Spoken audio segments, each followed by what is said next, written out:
fans celebrating Independence Day, which will be tomorrow, making their way into Turner Field as Fox Saturday Baseball brings you the Florida Marlins against the first-place Atlanta Braves in the National League East. And welcome, everybody. Dick Stockton along with Mark Grace. And the Braves now have the best record in the National League along with San Diego, best home record in all of baseball. They win at the last at-bat as they did last night, and you couldn't ask for more of a surprise team, perhaps. Well, I think you're right. I think all the experts certainly picked the Philadelphia Phillies to win the East this year. Talking with Bobby Cox before the game, he said he is prouder of this squad than any of his championship squads. That says a lot. Meanwhile, Hanley Ramirez brings in the Florida Marlins, and you will see with their new manager, Edwin Rodriguez, as they battle today, as we're set for Fox Saturday Baseball, the Red Hot Braves against the Marlins.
Red, white, and blue as we're set for the Marlins and the Braves in the second game of this series. And here are the starting lineups for the Florida Marlins, brought to you by Taco Bell. Think outside the bun. Chris Coughlin is in left field. Gabby Sanchez will be at first base. Hanley Ramirez batting third at shortstop. And Jorge Cantu, the cleanup hitter, at third. Dan Uggla will be at second base. Cody Ross is in center field. Ronnie Paulino behind the plate. Mike Stanton, the rookie right fielder, and Anibal Sanchez on the mound for the Marlins.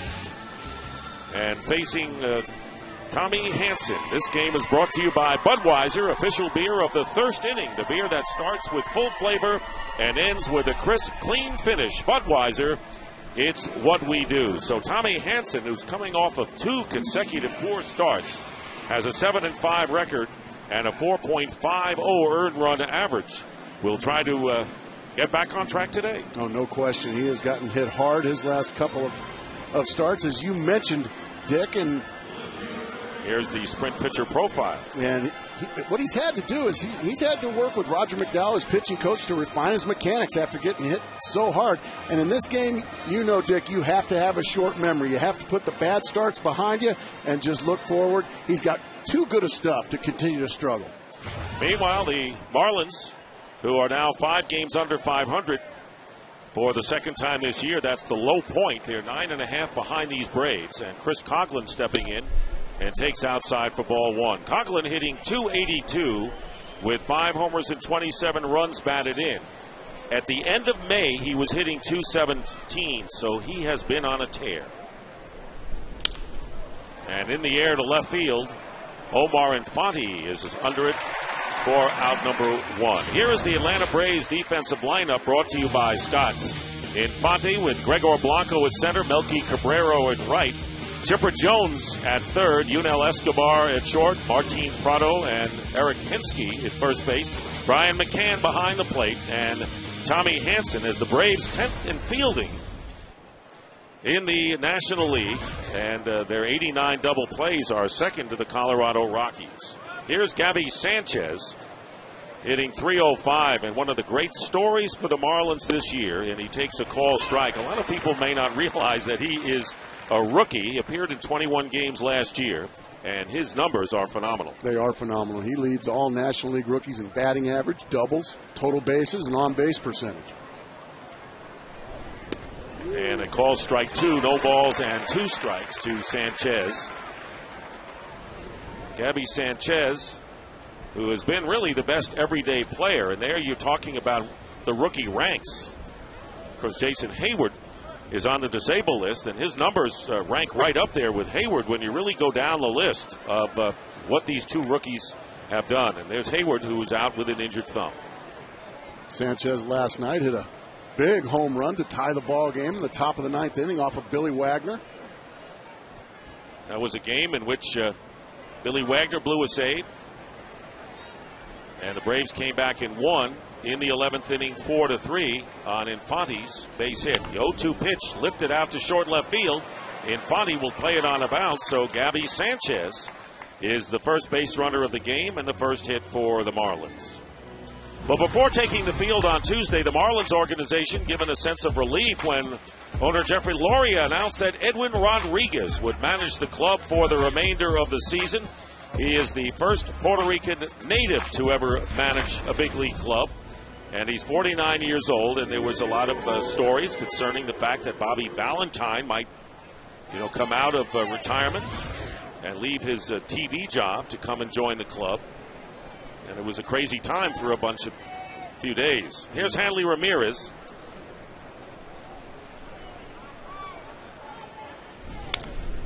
Yeah, the Bobby Valentine was pretty much immediately squashed. That didn't last very long. Valentine not pleased, as his initial comments was the initial foray into his returning, although he never really had an official meeting, and then he kind of backed off of his comments, and who knows what will happen. Edwin Rodriguez will be the manager of this team for the rest of the year. Throw to first base. And there is Sanchez, who has 3 stolen bases this year, held on by Eric Hinsky. This is only the 5th game that these teams have played this year, and only the first time that the Marlins have played here in Atlanta. They're division foes, and they don't get to play here till July. Scheduling quirk, indeed. Fastball fouled away. No balls and 2 strikes. And here are the 4 keys to the game. Well, for the Florida Marlins, ROY, Rookie of the Year. Well, everybody here in Atlanta thinks it's just give it to Jason Hayward, or now that Steven Strasburg has burst onto the scene. My Rookie of the Year is standing on first base right now, and that's Gabby Sanchez. And the auditions are for not only the players, but also the manager for the Florida Marlins. They are auditioning not only for playing time this year, but the manager is auditioning for next year, hoping he can go into the future with these guys. Another opening, another show. As Ramirez takes outside, a ball and 2 strikes. Hanley Ramirez with 13 homers and 52 runs batted in. And Gabby Sanchez, as you mentioned, the home run last night, 26 years old, from Miami, and played his college ball at the University of Miami. He's hitting .386 in the month of June, and that was coming into this game.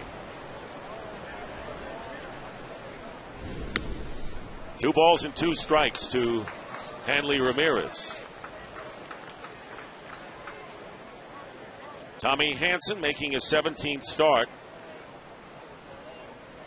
and trying to turn it around. In his last 2 starts, he worked 3 2/3 innings each time, giving up a total of 14 earned runs and 21 hits in those 2 starts. 23-year-old from Redlands, California. 2-2 to Hanley Ramirez, and the breaking ball in there for call strike 3, and there are 2 down. Well, what a gorgeous breaking ball there by Hanson. You have 95 miles an hour worth of fastball. That one starts right at Ramirez. It buckles him and gets the inside corner, and Eric Cooper, the home plate umpire, rings it up. So there are 2 down to Jorge Cantu, the third baseman. And now let's get back to the Ford keys to the game. Atlanta home cooking, 20 games over 500 here in Atlanta, so you just keep that up. And Dennis Rodman, well, I'm going to compare Tommy Hanson to Dennis Rodman. No, he doesn't look like him, Dick. Of course he doesn't. As that was driven foul, but Dennis Rodman was one of the best rebounders. Wouldn't you say of his era? He was a great rebounder. Well, Tommy Hanson's going to have to be a great rebounder today, coming off those 2 terrible starts back-to-back, giving up 15 earned runs. I like the way you extend your parameters to other sports. You do not have tunnel vision. No balls and a strike with 2 down to Jorge Cantu, who has 10 homers and 50 runs batted in. There's Gabby Sanchez, who singled with 1 out. Cantu, who drove in 100 runs last year, a career high, and he's right on that mark, has 50 at this point. And this is a good Marlin hitting team. They're 3rd in hitting in the league, 4th in run scoring, and swinging and reaching on that pitch. Good pitch by Hanson, and the count 2 strikes. Tommy Hanson ahead of the Marlins hitters here in the 1st inning. 94 miles an hour right to the outside corner. Glove never moves. Perfect pitch.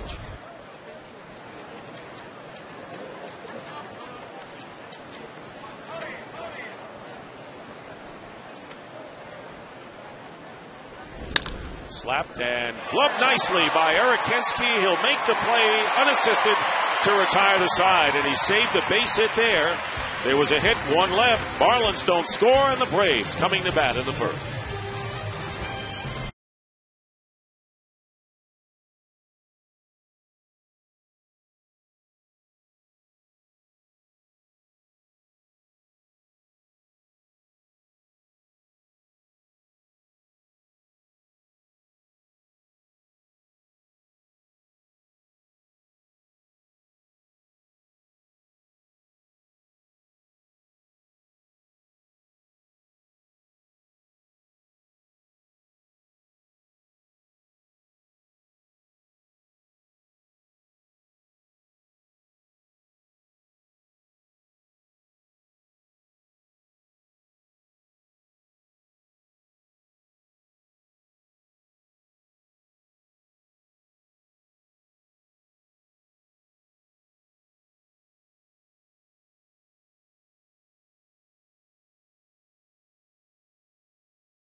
Outside the bun, red-hot Martin Prado leading off, Melky Cabrera batting 2nd, veteran Chipper Jones hitting 3rd, and Brian McCann cleanup. Eric Hensky batting 5th, Omar Infante in the 6th slot, Yunel Escobar batting 7th, Gregor Blanco 8th, and Tommy Hanson, the pitcher, batting 9th.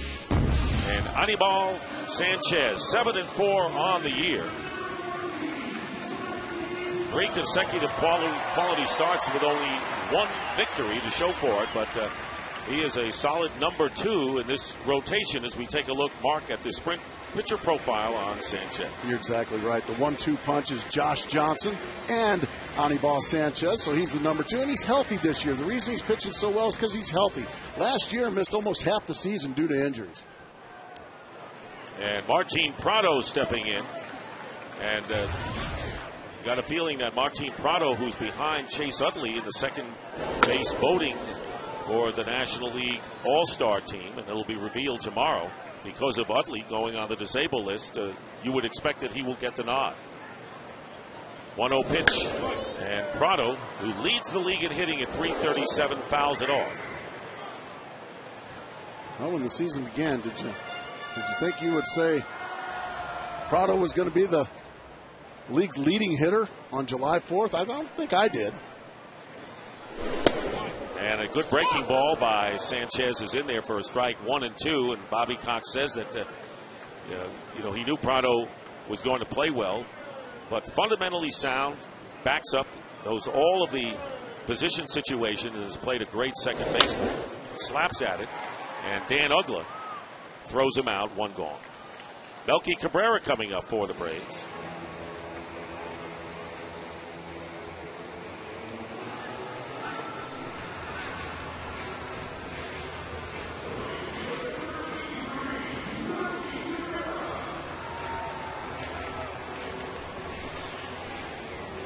Cabrera, who was acquired as part of the trade with the Yankees that brought the Yankees Javier Vasquez, who has not set the league on fire for New York, but hitting .256. Squares around the bunt, takes a strike. And he's a guy that was brought in to bring instant offense to the Braves, and it's been a struggle for him. Starting to get things going here in June and July.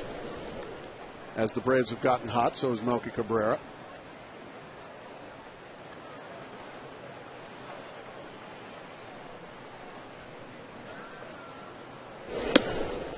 Two balls and a strike to Cabrera. Chipper Jones on deck for the Braves. And since they snapped that 9-game losing streak at the end of April, 39-19 record. Best in baseball. Fastball on the outside corner, and it's 2-2. That's a beautiful pitch right there, right on the outside corner. That one just froze Melky Cabrera.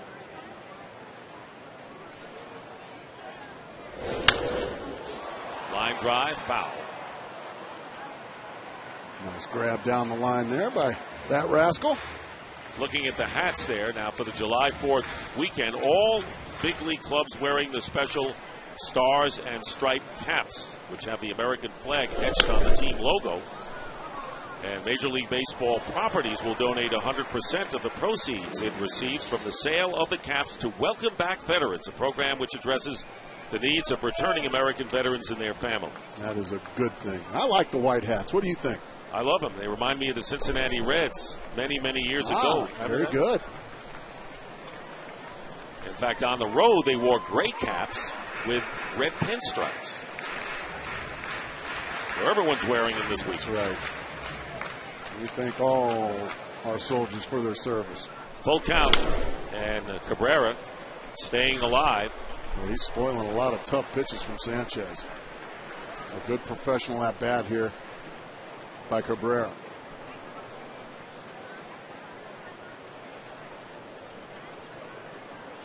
Again, the 3-2 pitch. Fouls it off again. And these are some pitchers' pitches, too, that Sanchez is throwing up there. Cabrera spoiling them. And a lot of times, if you can just foul balls off, you might get a mistake, and that's when you could drive something in a gap. 10th pitch by Sanchez, upcoming to Melky Cabrera. Up the middle and through into center field and a base hit. So the Braves have their first hit of the game with 1 out.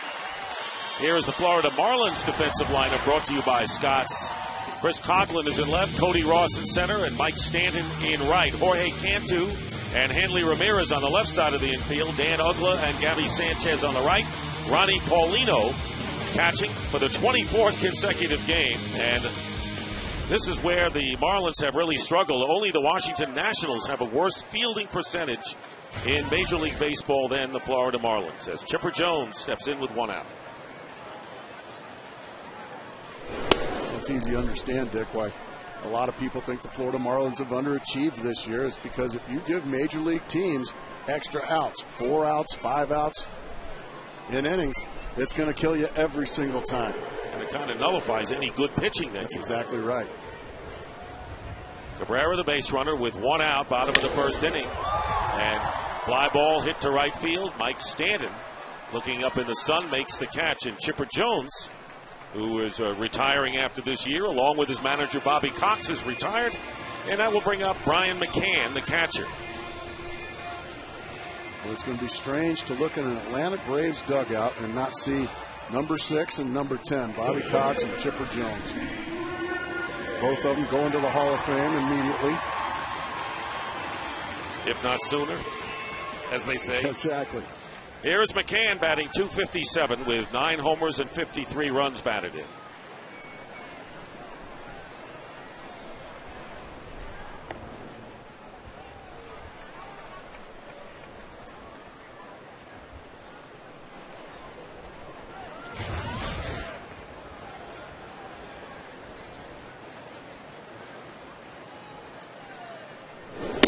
Fastball is outside. Now, Chipper Jones has not made the retirement official, although he has indicated, in fact, recently did so and then went on a pretty good hitting tear. Bobby Cox says no question that he's going to hang him up after this year. After a sensational career as a manager. 4th winner of all time. 2-0 the count to McCann. And he'll still hang around. He's going to be involved with the Atlanta Braves in some capacity or another. He said he wants to work with young players. He wants to go down and beat around in the minor leagues and watch some young guys play. But he did say it was going to be tough to give it up. There's a breaking pitch in. 2-1 to Brian McCann. McCann has been in 4 straight All-Star games. And with the final vote to be revealed tomorrow, is within 200,000 of Yadier Molina of the St. Louis Cardinals. As we start to get really close to the All-Star break after this weekend, teams have 6-7 games. There's a line shot up the alley in right center field, handled on a bounce by Stanton, and Cabrera will go to third, and the quick throw in will hold McCann to a single, and the Braves have a threat going. Runners at first and third with 2 down. Well, McCann, one of the better offensive catchers in the game. He gets a fastball, middle in, drives it in the right center gap. Mike Stanton quickly over to cut it off and save a run, but right out of the gate here, this incredibly good home team cooking up a brew in the first inning. 29-9 are the Braves at home, Mark, and they're going to beat their franchise best record, is at least getting up to the All-Star game. They had 15 losses back in '98, and this will be their best home showing in history going to the break. Here's Eric Hinsky with 2 down, runners at first and third. Pitch is outside for a ball. And just to think, here we are on July 4th and still single digits in losses here at home. 29-9, as you said.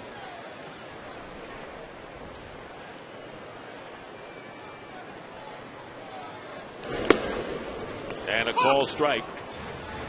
1-1 the count. And obviously the Braves, 20 games over 500 at home. That's the difference between home and away with this club. And what a different kind of team they've had than the ones that won 14 straight division titles by far. And Eric Hinsky and Troy Glaus. Now, who ever figured that those 2 pickups would be so beneficial to the Braves? I hate to admit, but I was one of the people that thought Troy Glaus was probably at the end of his rope. Boy, was I ever wrong. Not in the lineup, at least so far, and a ground ball hit to Ugla. Flips to Hanley Ramirez for the force, and that will do it. 2 hits for the Braves. They leave runners at first and third. No score after 1 here in Atlanta.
Taco Bell, think outside the bun.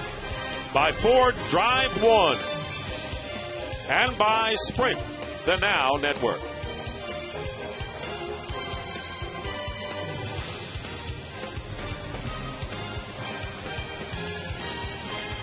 Top of the second inning, Dan Ugla, followed by Cody Ross and Ronnie Paulino for the Marlins against Tommy Hanson. Ugla batting .264 with 15 homers and 46 runs batted in. And you've got good hitters up and down this Marlin lineup.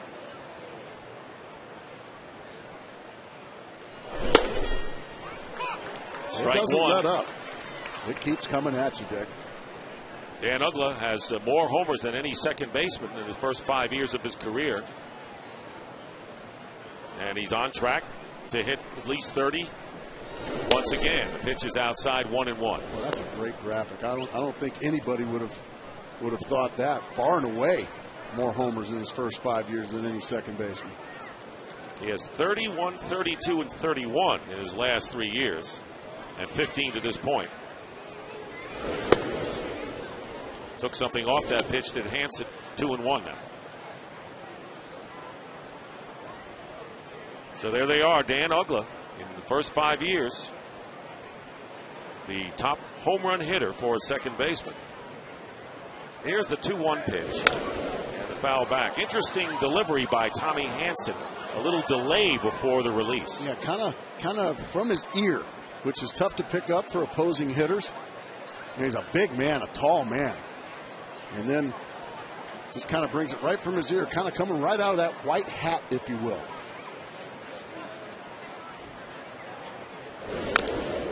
Getting a piece of the breaking ball. Let's take a look. Just the classic delivery. Glove never moves. Bang, right from his ear. And about 95 miles an hour helps out, too. Hanson has struck out 90, walked only 31 coming into the game, and a pop fly out to shallow left field. Escobar will make the catch with Infante close by. And Ugla is retired for the first out in the second inning, bringing up Cody Ross.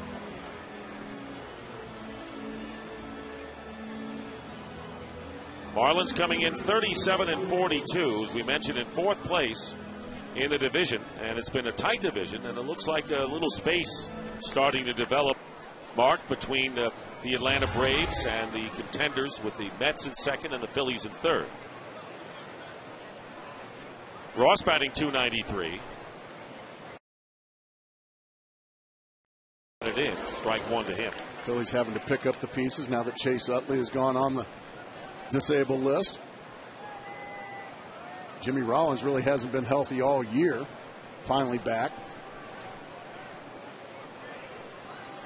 And the 0-1 pitch. Ouch. Gets a piece of Cody Ross, and he'll trot down to first base. Goodness gracious. Not really looking for that pitch in that situation. Fortunate that one didn't get him in his noggin. Looks like he got him right high, like the neck area. Golly. Pretty close to his head. High neck area. That's a painful trip to first base.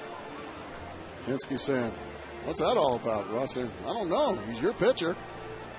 That'll bring up Ronnie Paulino. He's been an Ironman catcher as of late for the Marlins. This is his 24th consecutive start. He has been a workhorse. Throw to first base, and Brett Hayes will be behind the plate tomorrow. So the string is going to end here for Paulino, hitting .305. 3 homers and 28 runs driven in. And the third highest batting average among catchers in the league. Good fastball, the best so far by Hanson, and it's 0-2. Explosive fastball. How many number 7 hitters in your lineup hit .305? That's how good and talented this Marlin lineup is. 0-1 is the count to Paulino.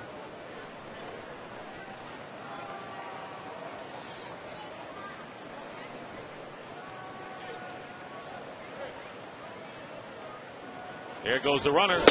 Swung on and missed. And the throw off the glove into center field.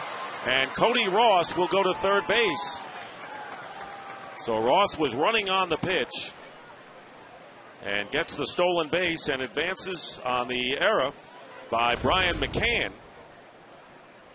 Well, that's what you do. If you get hit by a pitch, go ahead and steal second. Then a poor throw by McCann into center field. Now an easy trip to third. So the Marlins have a runner at third with one out. And the count is 0-2 to Ronnie Paulino, protecting the runner by swinging at that last pitch. Now he's got to protect the plate, find somehow, some way to put the ball in play here on an 0-2 count. Infield shortens up, and the breaking ball is outside 1-2 to Paulino. There you see the infield alignment by the Braves. They're going to try to cut the run down at the plate. All right. Interesting that Edwin Rodriguez saying that he thinks his team has a lot more speed than he first thought and might manufacture runs more and run more, which is not something that the Marlins have done up to now. I am a big fan of the running game. I think I like keeping the accelerator pressed, keep the defense on their toes, keep the pressure on them. 2-2 pitch. And reaching out, and a pop fly, and coming over and making the catch. Prado drops the ball, and the run will score.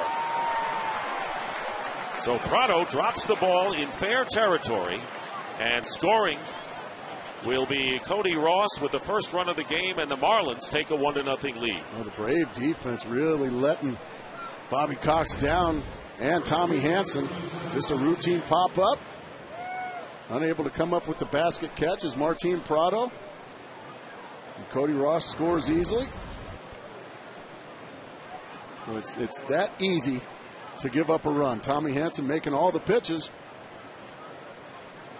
That's the second error this inning. And Cody Ross still talking about getting hit in the neck. Second error this inning, and no run batted in on the play. Mike Stanton takes strike one.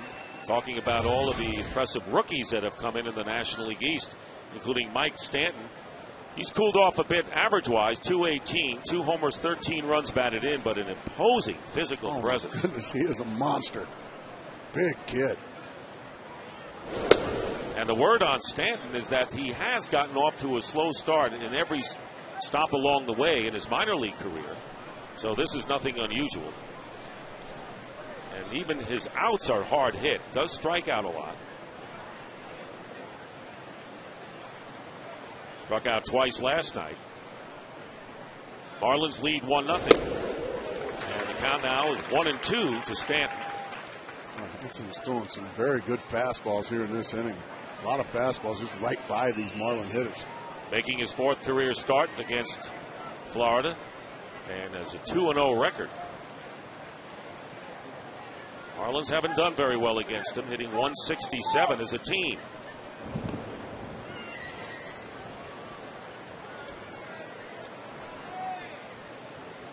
With one out, Cody Ross hit on the upper neck by a pitch.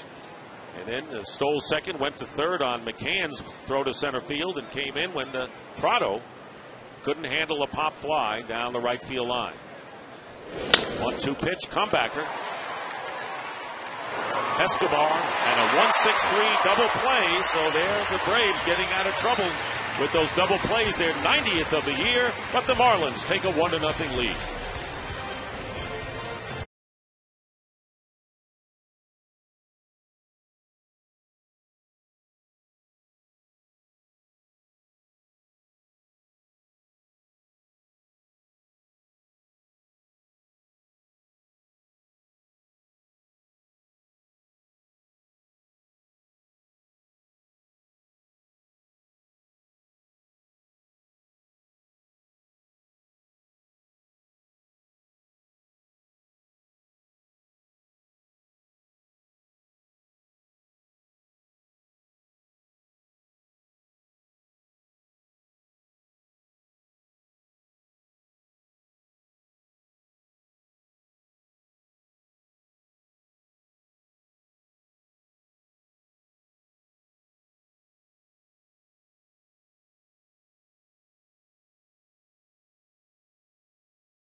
sponsored by Budweiser. With full flavor and a crisp, clean finish, it's what we do.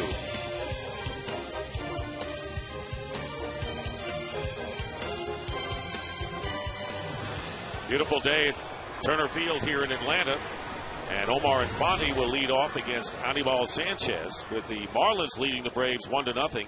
Infante was last night's hero with a single driving in the winning run in the 11th inning. 2 RBIs, hitting .306 on the year, and his first pitch, a ball, 1-0.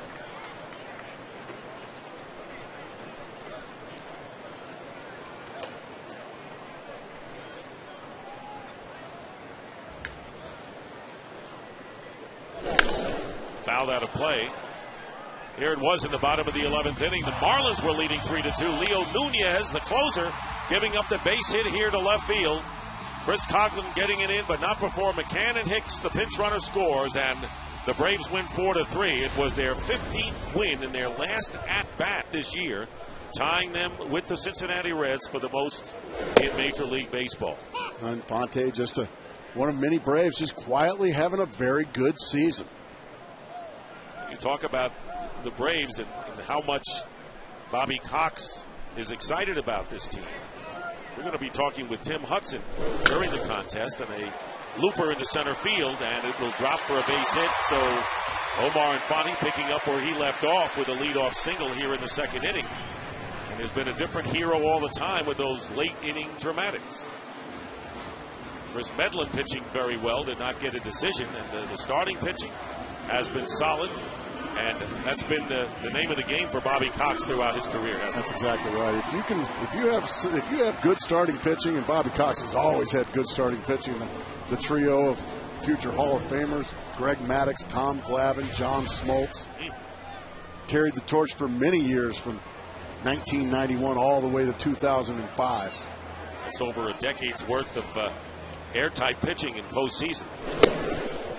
Big swing and a miss there from Escobar. Escobar hitting .242 with 18 runs batted in. And he has hit Marlin pitching well, hitting .341 with 7 home runs in 50 games. And there's Tim Hudson, who is 8-3, and we'll be talking with him. He is tomorrow's starting pitcher for the Braves. 0-2 now to Escobar.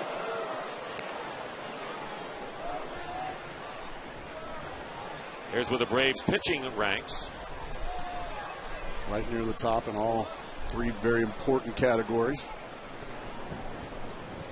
And in this case, the numbers don't tell the entire story. That's exactly right. I was looking at the numbers, and I was saying, their pitching is better than those numbers.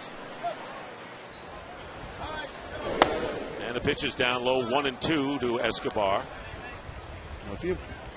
Bobby Cox knows if you've got solid starting pitching, you're going to win a lot of baseball games. And this year, a healthy Tim Hudson.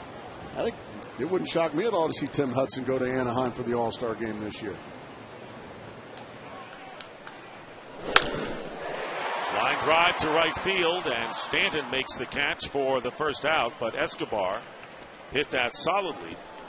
And Gregor Blanco, the center fielder, coming up. Well, next week on Fox Saturday Baseball, these Braves head to New York to take on David Wright and the Mets in a showdown between NL East rivals. Fox Saturday Baseball, presented by Taco Bell, returns next week at 4 p.m. Eastern, 1 p.m. Pacific on Fox. Here is Blanco batting .378 with 1 run batted in. And he has wielded a hot bat lately in the last 4 games, 7 for 13. Throw to first, not much of a lead for Escobar, who has 5 stolen bases in 6 attempts this year. Blanco, a pesky hitter. A lot of speed, hits the ball line to line, tough to defend. Pitcher Tommy Hanson waiting to hit, just missing outside, and it's 1-0. Blanco chokes up on that bat. You don't see that much anymore. Remember Felix Millan, an old Brave? Kind of reminds me of him, choking up on that bat. Infante with the lead, the pitch outside, no advance, and it's 2-0.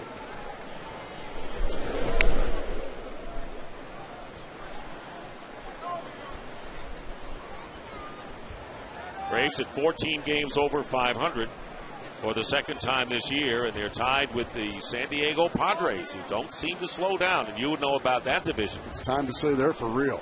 Well, what a pitching staff they have.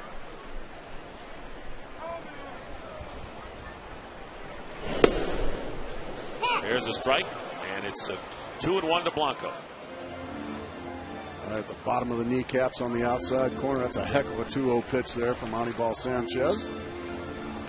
Wouldn't shock me at all to maybe see a little hit and run right here from Bobby Cox. He likes to do it in these situations. Cantu playing a few steps in at third. Runner wasn't going. 2-2 now to Blanco. Just challenged him with the fastball right down the middle. Blanco was tardy. 25 years with the Braves at age 69. A lot of people are of the impression that Freddie Gonzalez, who was replaced the last week of June as the manager of the Marlins, may be the successor to Bobby Cox here in Atlanta.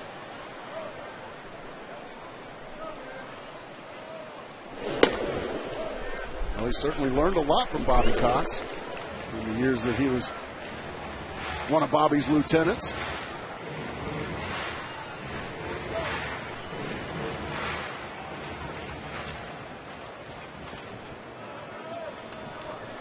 Three balls and 2 strikes to Blanco, with Infante with a leadoff single on it, first with 1 out. There he goes. The runner goes, swung on and missed, and out at second base for a strikeout, throw-out, double play for the Marlins. And that will take care of the second inning for the Braves. They get a hit, and we'll return to Atlanta after a word from your local Fox station.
Stockton and Mark Grace here, Fox Saturday Baseball on July 4th weekend.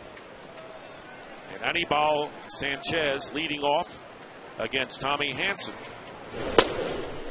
And takes ball 1 inside. Sanchez hitting .217, has 5 homers and 23 trips to the plate. And on deck, the top of the order, Chris Coughlin.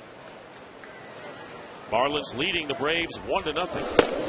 And Hanson falls behind the pitcher 2-0. And that's a bit surprising because coming into this inning, 7 out of 8 hitters saw first pitch strikes.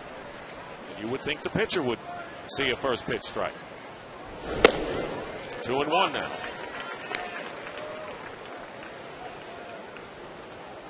Tommy Hansen attended Redlands East Valley High School, the same high school attended by a hero of late in sports, soccer star Landon Donovan.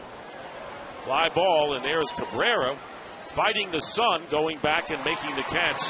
So Sanchez with a good hard-hit fly ball to right field. Let's take a look at the way the inning ended. The strike him out, the throw him out.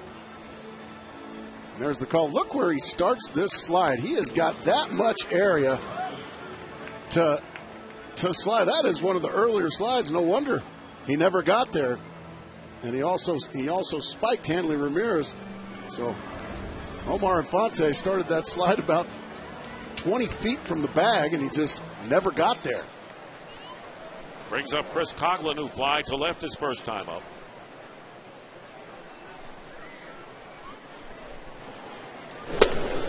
Shows bunt, takes a fastball for a strike.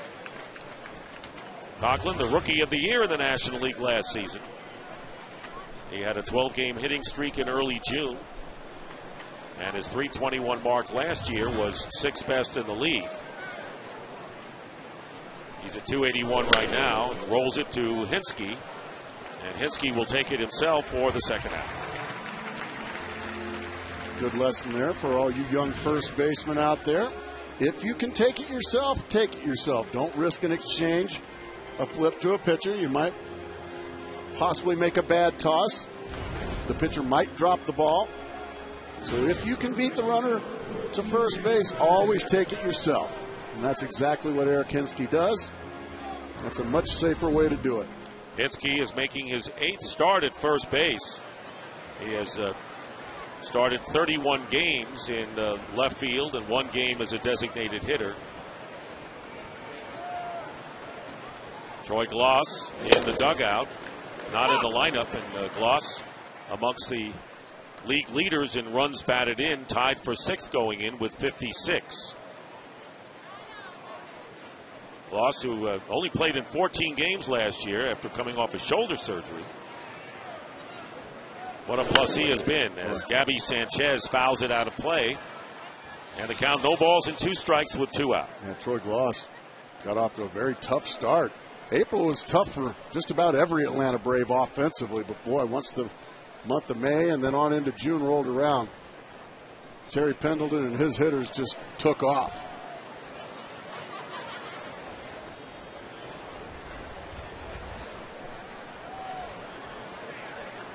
Here's the 0-2 pitch from Hansen.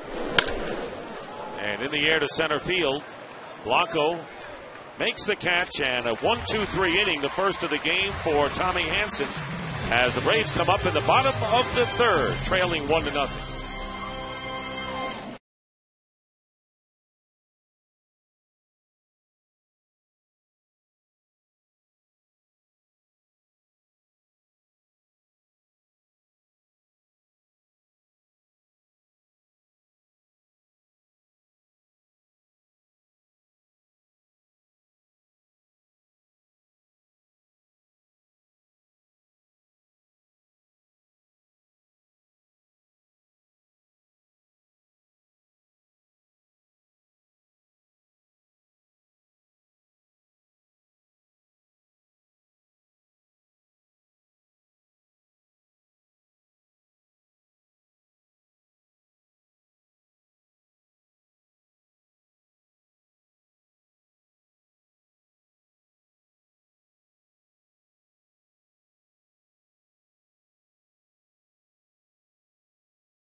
Welcome back to Atlanta, and the Braves batting in the third inning, trailing the Marlins 1-0, although the Braves have 3 hits in the first 2 innings, and Tommy Hanson, the pitcher, taking strike 1. Hanson hitting 138 with 3 runs batted in, 4 for 29 as a hitter this year, and fouls off the first pitch, and he looks like he means it when he swings. He swung the bat with bad intentions there, Dick, no question about it. He didn't look like a 138 hitter with that swing. Anibal Sanchez with a breaking ball. Close. 1-2. So Sanchez making his 11th start against the Braves. 4-5 is his record. And he has had more starts against Atlanta than any team that he has faced, as Hanson strikes out. And time now for a direct TV game break. And this is Jim Thome with a solo home run off of Wade Davis. That's 573 career homers, tied with Harmon Killebrew for 10th all-time. Gave Minnesota the 1-0 lead, but the Rays came back to tie it up 1-1. The only way to watch every MLB game in HD, call 1-800-DIRECT-TV. With 1 out, Martin Prado leading up. It's Thome, who is second in the all-time active home run leaders.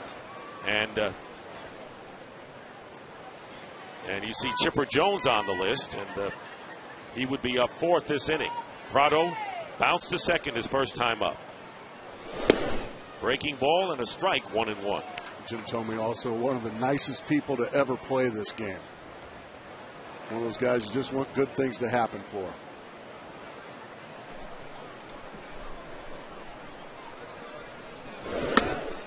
Two balls and a strike to Martin Prado. And that is Irma right there in the purple shirt, and proud to have his mother, who got a 6-month visa from Venezuela, to come and watch him play this weekend. Oh, that's neat. And be here for the rest of the season. So Irma, who is either texting or watching the game on her phone. Well, welcome anyway, Irma. Irma, your son is at the plate. 2 balls and 2 strikes. Look up. And a full count, 3-2. And what a year Martin Prado has had. Had 3 hits last night, knocked in 2 runs, had a stolen base. Reaches out and grounds it to Ugla at second base, and there are 2 gone for the Braves here in the third. That'll bring up Melky Cabrera, who has one of the 3 Atlanta base hits. Both pitchers starting to settle in nicely here in the third inning. Hanson a 1-2-3 top of the third. And Sanchez now looks to be in complete command of his stuff as well. Sanchez threw a no-hitter against the Diamondbacks as a rookie back in 2006. Talk about no-hitters in perfect games. We have had a slew of them this year. 4 to be exact, as Cabrera takes a strike, and looks like the era of the pitcher is apparently here. I think it's good to see, too. Sharply hit to Ugla, and he makes the play, and a 1-2-3 inning. Just as Hanson set down the Marlins in order, we have Tim Hudson coming up for a little chat. We'll be right back. 1-0 in favor of Florida.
The Pump and Go Sprayer. Hard on weeds, easy on you. By Burger King, who reminds you to have it your way. And by One A Day Men's, the official multivitamin of MLB, specially formulated for men.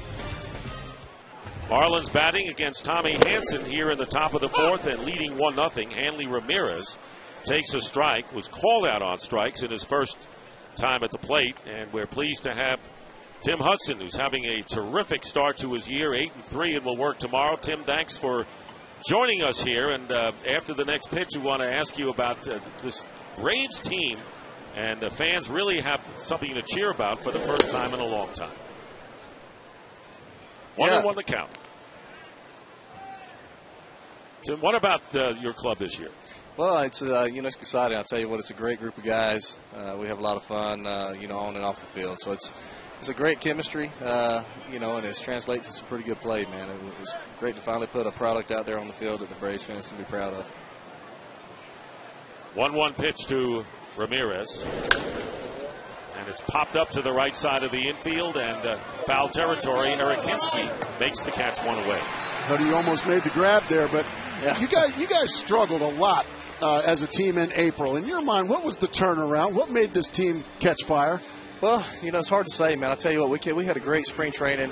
We thought we were really good coming out of spring. Our pitching was really good. Our defense was really good. Our offense was playing better than we thought in spring training. And, start of the year, we just had a little bit of a bump in the road, man. We had some guys get out of the gates a little bit slow. And, to be honest with you, man, the only guys that were really, Martin Prado and Jason Hayward, man, they were carrying us that first month. And then we started having some guys heat up a little bit in May. Our pitching was really good, taking some pressure off of some guys offensively. And once we started getting guys rolling a little bit, started to win some ball games. But, for a little while, man, we lost that nine games in a row. Right. It was tough. It was like, man, we thought we were a lot better club than we were playing, and we knew that we were a lot better. And we knew there were some games that we could have won during that 9-game losing streak that we ended up losing. So it wasn't as bad as it seemed. But now we're starting to play the kind of baseball that we anticipated coming out of spring training. Tim, how about Troy Gloss and Eric Hinsky and what they've added to the team? I'll tell you what, man, they've been a great, both in the clubhouse and on the field. Troy Gloss has been awesome, man. He's really showing the kind of veteran player that he is. I played against him a lot when he was in Anaheim, and I knew what kind of player he was. And he's come over here, man. He's I know for about a month and a half he really carried us, him and Martin. And Hinsky, I tell you what, man, he's been a pleasure to play with. He's a funny guy. He brings a lot to the team chemistry. And anybody that's played this game, that when you have a group of guys that really care about each other and love playing with each other, you're going to win some ball games that you probably shouldn't win. And that's been the case this year. Cantu is hit by a pitch, the second Marlin to be hit. Curveball right in the derriere there. So a runner at first with one out, and Tommy Hanson leading the National League now with 10 hit batsmen. Well, this week, all the spotlight was on Stephen Strasburg, Tim, and you were the winning pitcher. You outpitched him, but I'd like to know your impressions of Strasburg. Unbelievable stuff. Unbelievable stuff. I'm going to tell you what. I mean, it's kind of unfortunate for the kid. I mean, he can't come up here like most rookies and fly under the radar, man. He came in with a lot of bells and whistles, and but I'll tell you what, man, he's got the talent that deserves that. I mean, I hit against him a couple times. Yeah, did you put it in play? I did one time. Attaboy. Yeah, I did. Yeah, man, I got jammed by a changeup. And, it was 90-mile-an-hour changeup. But I'm going to tell you what, man, he has unbelievable stuff. He has confidence when he's out there pitching. And a lot of kids that come up nowadays, they have the stuff to pitch up here and they have the stuff to be dominant. But if they don't have it between the ears and they don't have that confidence, they're going to come up here and struggle a little bit. And he's got it. I think he's got the total package. And Tim, when this, the phrase is thrown around a lot in baseball by veterans, and that is, it's just another game. When you're going up against a guy like Strasburg with that kind of hype, it's not just another game, is it? No, it's not. I mean, even though he's a rookie, I mean, he came in here, everybody expected him, to beat us, and, for me as a veteran, a guy who's done pretty well in this game and is all right, and a team that's a first-place club, you kind of take offense to it a little bit. And, even though he's not easy to get runs off of, that if I go out there and do my job and keep the other team from scoring, and we go up there and put some tough at-bats on him, we're going to have a chance to win late. And that's what happened. We just we hung around and got us pitch count up a little bit, But he's going to be a good one, man. He's going to win his fair share of games. I don't feel sorry for him at all. When you said 90-mile-an-hour changeup, I mean, I think you kind of said it all right there. As Ugla singled Cantu to second base with 1 out, and here is Cody Ross. Yeah, his changeup is probably the dirtiest sinker that I could throw. So. Yeah, but you have to kind of go out there and get your respect back. You've been an all-star. I mean, you've been one of the better pitchers in the game. When you're healthy, you are one of the better pitchers in the game. But I would imagine, you are kind of taken aback by that this kid's going to come in here and everybody's picking him to beat you. Well, that's fine. I'm the old man on the hill. I got a couple of tricks up my sleeve. It was fun, though. I'm going to tell you what. I really Throw to first base. Nice Well tricked. Tim, you follow the diamond when it's important to do it, and a good play made by Chipper Jones as the runners advance with 2 down. Yeah, great play. But, I enjoy the competition. I enjoy going out there and competing against the best in the league. And, it was fun that night. Even though he was a rookie, he came up here, man, you got to give him a little bit of respect because he's coming up here and has, even though he's only had 4 or 5 starts, man, he's shown that he can handle himself well at this level. And it was fun. We had a packed house. It was a playoff-type atmosphere. And, we pulled it out. It was a great win. Ronnie Paulino, the batter, with 2 down and runners at second and third. The Marlins lead 1-0, and we're talking with Tim Hudson, the outstanding pitcher for the Braves. And Tim, some discussion as to whether Steven Strasburg should be, put on the American League or National League All-Star team. One thing we know is that you deserve to be in Anaheim come July 13th. Well, that's kind of out of my hands and out of everybody's hands. It's just one of those things where you just go out there and do the best you can. And whoever makes those decisions can make them. And, if that's the case, then it's an honor. There's no question about that. But at the same time, it's not going to change. It's not going to change what, my approach to the rest of the year and my next start. I'm just going to go out there and try to win, give us a good chance to win. And, if that takes me to Anaheim, then that's great. And, Tim, it wasn't long ago that you had your right arm rebuilt. And that's got to feel good to be going out there having another all-star caliber year. It does feel good. It feels really good. It was, y'all often wonder if your career is over once that happens, but I was able to go out there and rebound pretty well. And, I just feel good, man. I'm just glad that I'm blessed with, health to go out there and play again and to go out there and compete at this level. And it's just been a lot of fun. Tim, we appreciate you being with us. Thank you very much and continued success, and we hope you're on the All-Star team. Yeah, thanks, guys. Good luck, kid. Tim Hudson, 0-2 pitch up high. 1 ball and 2 strikes to Ronnie Paulino, who reached on an error by Martin Prado. Tommy Hansen trying to pitch out of a jam here, and he hit Cantu with 1 out, and then Dan Ugla singled. Chipper Jones made a good play, otherwise he'd be in deeper trouble right now. 1 ball, 2 strikes with 2 down here in the Marlins 4th. And a chopper to shortstop. Escobar throws out Paulino, and that'll do it. And the Marlins lead 2, but still lead 1-0.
inning against Anibal Sanchez. Switch hitting Chipper Jones, who won the batting title in the National League 2 years ago at age 36. Will be followed by Brian McCann and Eric Hinsky. The heart of the order for Atlanta. 1-1 the count to Jones.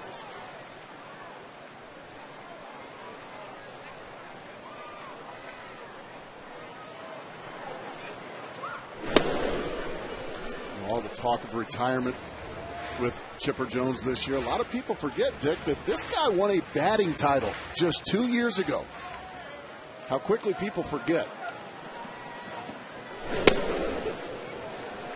Tough pitch to take right there, and he just laid off of it. Now he's 3-1. Chipper Jones feeling it with this club. He says, you know, something special is in the air with this Atlanta Braves team, and he would know. Ball 4, and that is the first walk issued by Sanchez, the leadoff man on. He was a member of the Braves World Championship in '95, MVP of the National League 4 years later. He has been an all-star 6 times, and you know he's headed for the Hall of Fame.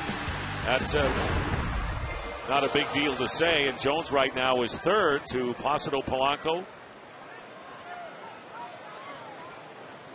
in the National League third base balloting. David Wright is second. Here's Brian McCann and puts down a beautiful bunt. No play.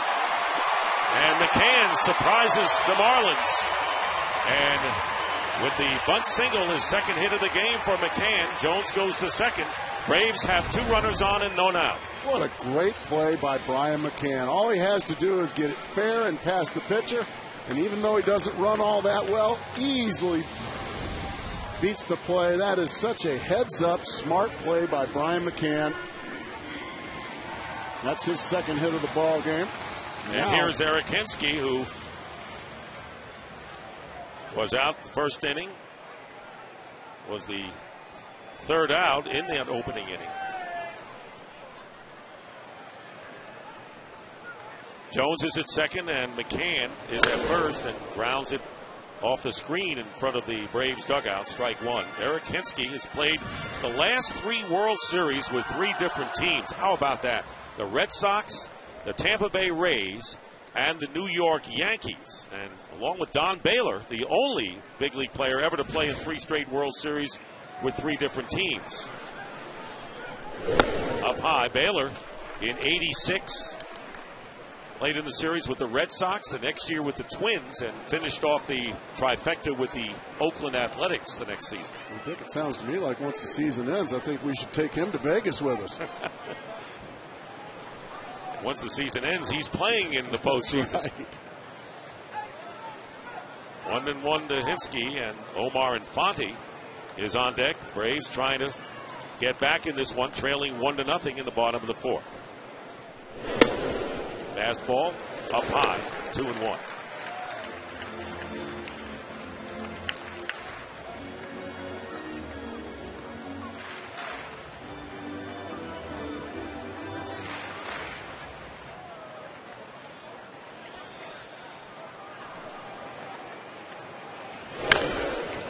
Bounding ball, foul, down the first baseline.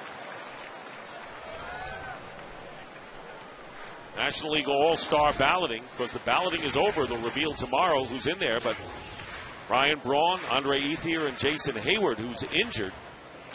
Right now, the vote getter leaders, and Polanco at third, Hanley Ramirez of the Marlins at short, Chase Utley, who's on the disabled list, at second, and Albert Pujols, who will be a runaway winner at first base, and Yadier Molina behind the plate.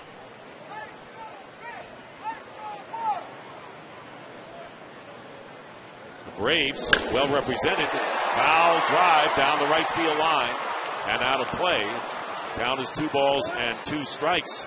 Interesting with Utley on the disabled list, Mark. Obviously, Martin Prado, and Bobby Cox said, well, maybe he should have been there anyway at second base, and you could make a great case for that. You'd think would we move in to play second base. I think that would certainly be the choice. The league's leading hitter. And Jason Hayward, supposed to come off the disabled list the day before the All-Star break with his injured thumb. And that's another issue. Off-speed pitch fouled off by Hinsky, and it's still 2-2. I think the fans, for the most part, I think they do a pretty good job of getting the most deserving guys there. Every once in a while, you'll get a mistake here and there, but for the most part, I think they do a pretty good job, the fans. Well, the game is for the fans. Absolutely. And, there was a time in which they stopped fan voting, and that it was voted on by the players, and they went back to the fans. Call strike 3. Hinsky doesn't like it. Has a few words for Eric Cooper as the fastball on the inside corner for out number 1. Well, let's take a look. What do you think, folks at home? Is it inside? Looks good. Well, that's awfully close. Hinsky. Oh, no. Former Rookie of the Year takes it on the inside corner. It looks like it may have come back and just shaved that inside corner, Dick. What do you think? Well, I think it was a strike, just like you say, and you could see the target where Paulino caught the ball was right there. So that's the third strikeout for Anibal Sanchez. And here's Omar Infante, who singled to lead off the second inning. Braves trailing 1-0, have out-hit the Marlins 4-2. And the count is 1-0.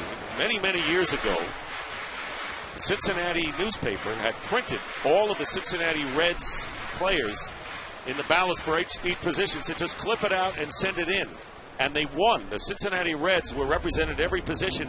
And the commissioner, Ford Frick, at the time, decided that Stan Musial, Willie Mays, and Henry Aaron were going to replace 3 of the Reds in there. And that was the last year. They went to the players before they came back to having the fans vote. Strike 1 to Infante 1-1. I did not know that story, but I'm glad the commissioner did that. I think people wanted to see Willie Mays and Hank Aaron and Stan Musial. Well, it wasn't a true vote where you're, filling out or punching the holes through. You just all you had to do was use a little scissors and put it in the mail. 1-1 to Infante. The Braves, 2 runners on to start this inning. Now with 1 away, and there's a shot to center field for a base hit.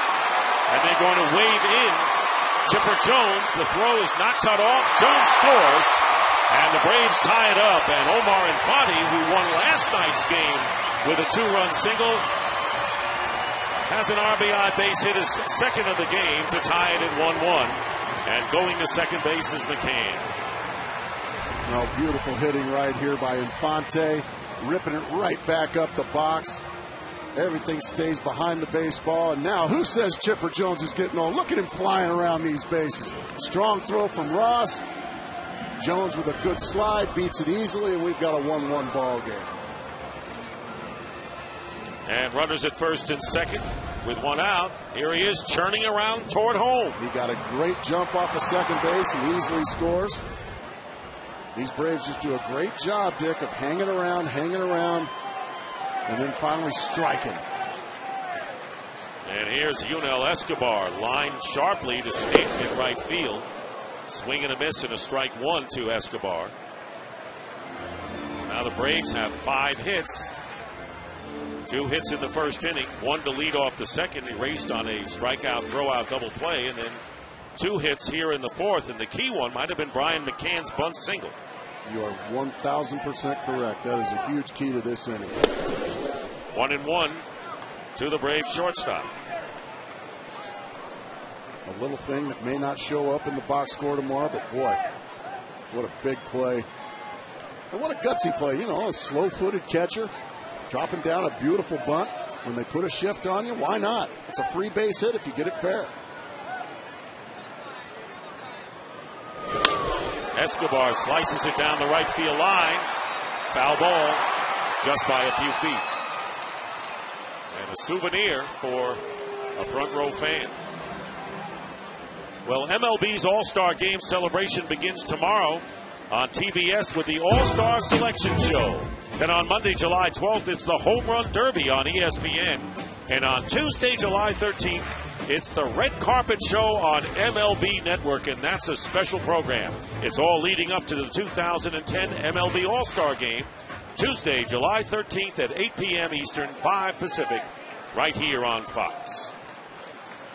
1 ball and 2 strikes, and Escobar lofts a fly ball to right center field. Could be trouble, and it is a base hit McCann will score. And going to third base is Infante, and Yonel Escobar with a double as Stanton bobbled it a bit in right field. And the Braves have taken a 2-1 lead.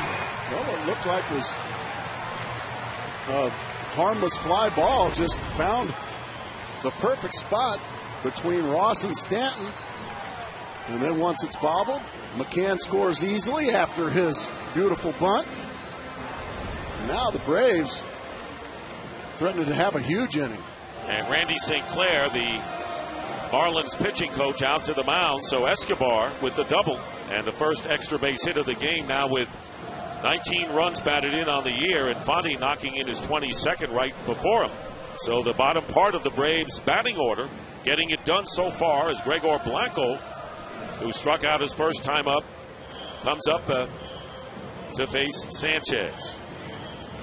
Chevrolet and Scotts are building diamonds and dreams. Enter your community field for a ballpark makeover, and you could win a new Chevrolet at ChevyBaseball.com.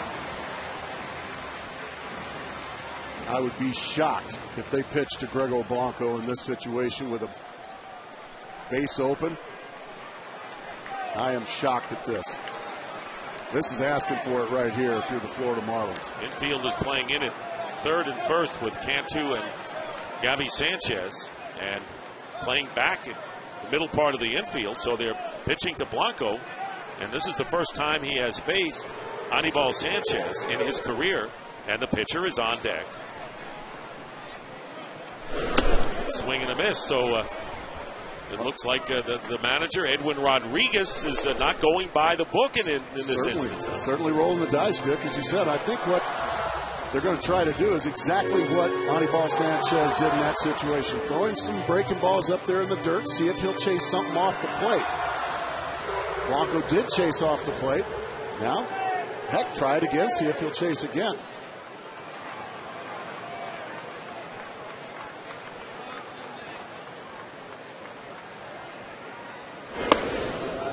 Fastball, and it's 1-1. 95 miles an hour with that fastball. I'd call that an angry fastball. Braves have runners at second and third. So in the midpoint of this game, this is a key hitter, obviously, here with the Braves forging in front 2-1. Breaking ball, center field, base hit by Blanco.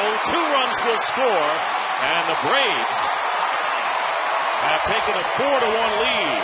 So they decide, as Edwin Rodriguez does in his first week as manager of the team, with first base open and the pitcher on deck, to pitch to Blanco, who delivers a base hit, and it's 4-1. I'm just not going to understand the thinking right there of the Florida Marlins going after Blanco in this situation with the pitcher on deck. A breaking ball in the middle of the zone. He rifles it right back up the box. I mean, nothing about that made sense, Dick, but I'm not the manager. I'm just the broadcaster, but I think we both saw it coming, certainly. Now a 4-run inning. Tommy Hansen, the batter, struck out, but not before he fouled off a couple of shots and took some big cuts. Cantu playing well in at third base, with Prado on deck looking for the bunt, and there it is. Well done, and the tag put on by Sanchez, pitcher unassisted, and on the sacrifice, Blanco goes to second with 2 away, setting it up for Martin Prado. Well, just such a fundamentally sound ball club, these Atlanta Braves, and any Braves team managed by Bobby Cox is going to be fundamentally sound. A perfect bunt right there by Hansen to move Blanco into scoring position. Now, the league's leading hitter, Martin Prado, a chance to make it an even bigger inning. Twice he's bounced to Ugly at second base.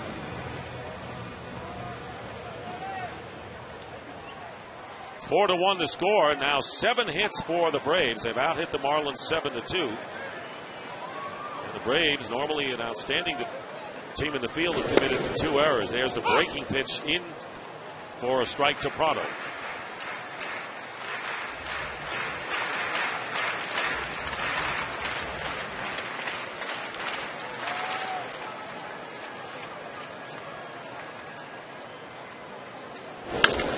All hit out to right center field.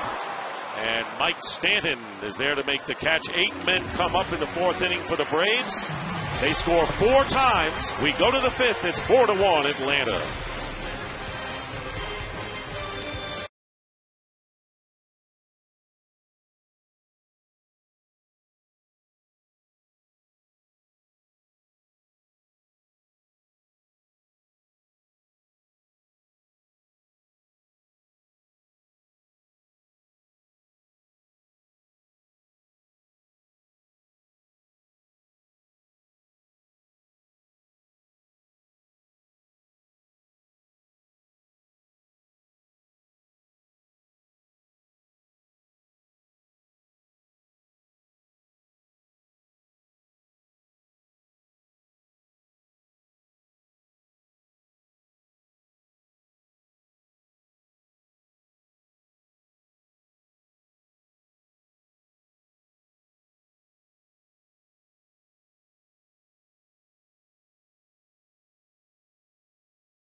And welcome back to Atlanta as the Marlins bat in the 5th, now trailing by 3 runs. And Mike Stanton on the first pitch grounds to Prado. Makes the play for out number 1. So Stanton is 0 for 2. Our Verizon game summary here. Anibal Sanchez giving up 4 runs and 7 hits. And Tommy Hanson allowing 2 hits in 4 innings. And Infante 2 for 2 with the RBI single, the bottom third of the order. Having big day so far for the Braves. Here's Anibal Sanchez and takes a call strike. Fly to right his first time up. And now Tommy Hanson, who's looking for his 8th win of the year, with a 3-run lead here into the 5th inning. 0-1 pitch to Sanchez. And a call, strike 2. Hanson finished 3rd in the National League Rookie of the Year voting last year and was talk of all of the rookie pitchers. 11-4 record with a 2.84 earned run average, and strikes out Sanchez on 3 pitches. And that is his 2nd strikeout of the game. Boy, and after a 4-run bottom of the inning, right back in 4 pitches, 2 quick outs. Put a shutdown inning out there if you're Tommy Hanson and get those bats right back in the dugout. That's big league pitching right there. Chris Coughlin 0 for 2.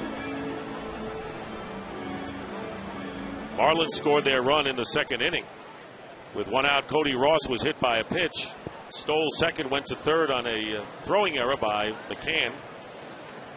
And then came around on a drop ball by Prado, unearned run. And that's how Florida got their run, is a call strike to Coughlin.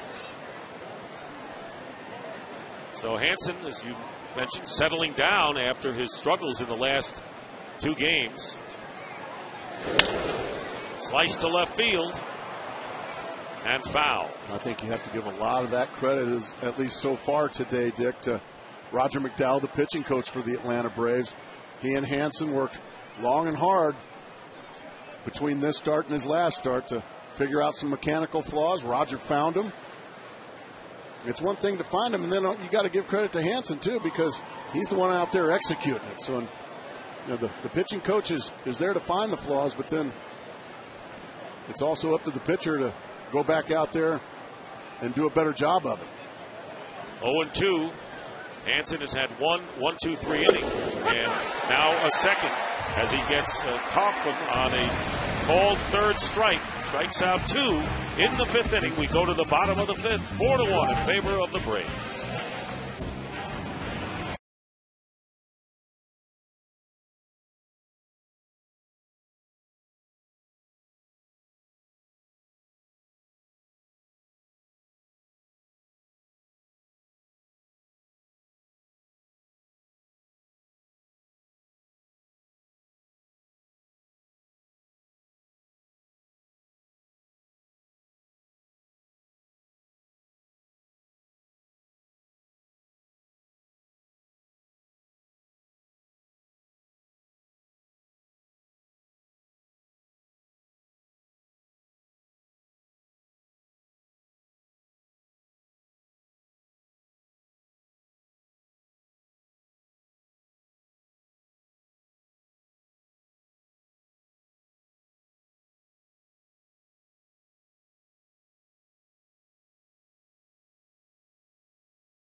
Bottom of the 5th inning, and Melky Cabrera takes strike 1 from Anibal Sanchez. Cabrera 1 for 2, singled in the 1st inning. 1 ball and 1 strike. 8 men came to the plate last inning for the Braves as they scored all of their runs. It'll be Cabrera, Chipper Jones, and Brian McCann. 1-2.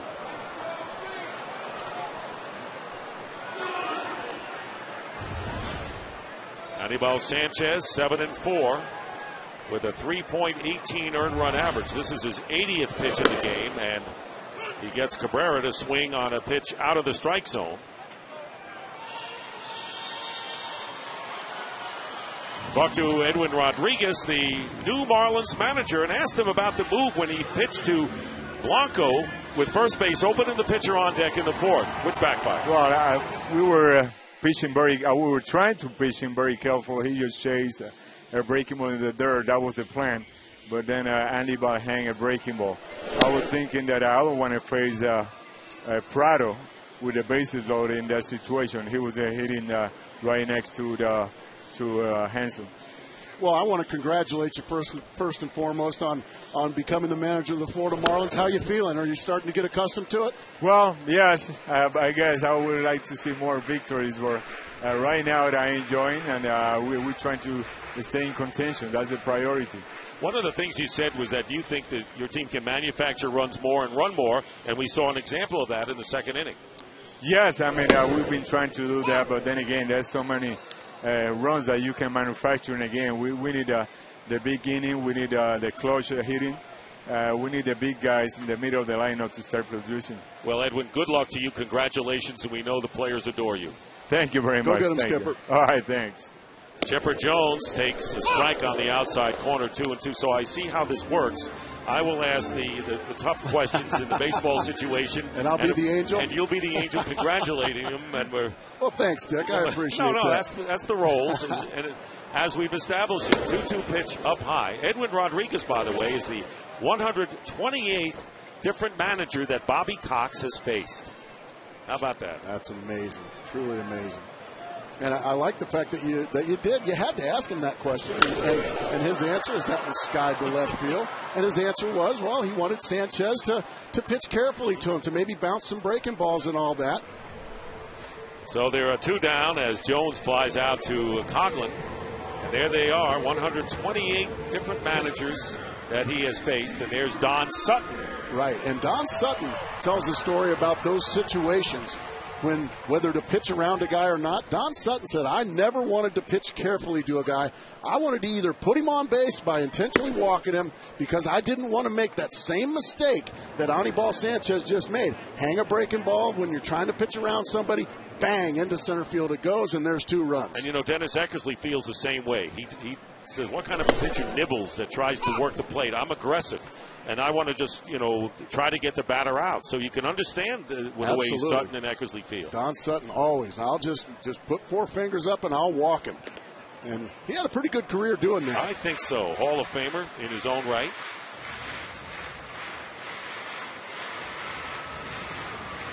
Brian McCann with the count 2 balls and a strike. He has singled twice, and last time up, laid down a terrific bunt. And a high fly ball to center field. Cody Ross making the catch. And a quick 1-2-3 inning for Anibal Sanchez. We have completed 5.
By new Wheaties Fuel, prepare to win.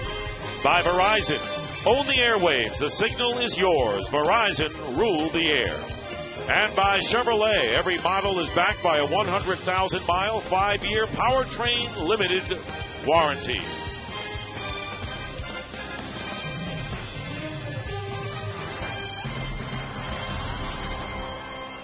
The Atlanta Braves, who are trying to make it 3 in a row, and Marlins trying to break a 2-game losing streak. Gabby Sanchez leading off against Tommy Hanson takes a strike. Sanchez has singled and fly to center. We've been singing the praises of this rookie And his numbers up there with Jason Hayward is getting all of the hoopla, but Gabby Sanchez can match him in just about every area. We mentioned earlier, it's worth mentioning again, he leads all National League rookies in batting average, hits, 86 hits already, doubles, total bases, and on-base percentage. As we mentioned, too, he played at the University of Miami, a baseball power for 2 years. He played third base for the Hurricanes. Ground ball up the middle and a base hit. So Gabby Sanchez with his second hit of the game. And leading off the sixth inning. There you see the comparisons there. Hayward spending some time with a bad wrist. And that's just 4 areas. If you really want to go down to other areas, and we don't have time to list them all, you'll see Sanchez is ahead of Hayward in many of them. Here's Hanley Ramirez. They're the two rookies. Mike Stanton, another great promising rookie with the Marlins. We talked about Strasburg with Washington. Mike Davis with the New York Mets. First pitch to Hanley Ramirez is a strike. He was called out on strikes in the first inning and fouled out to Eric Hinsky, the first baseman. Hitting .300 on the year, and last year was the batting champion with a .342 mark. Yeah, he's just a superstar. Such an extremely talented kid, still a kid.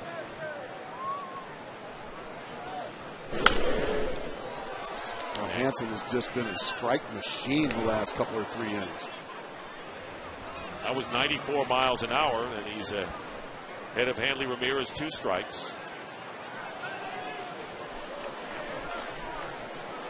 These teams after today have 13 games left.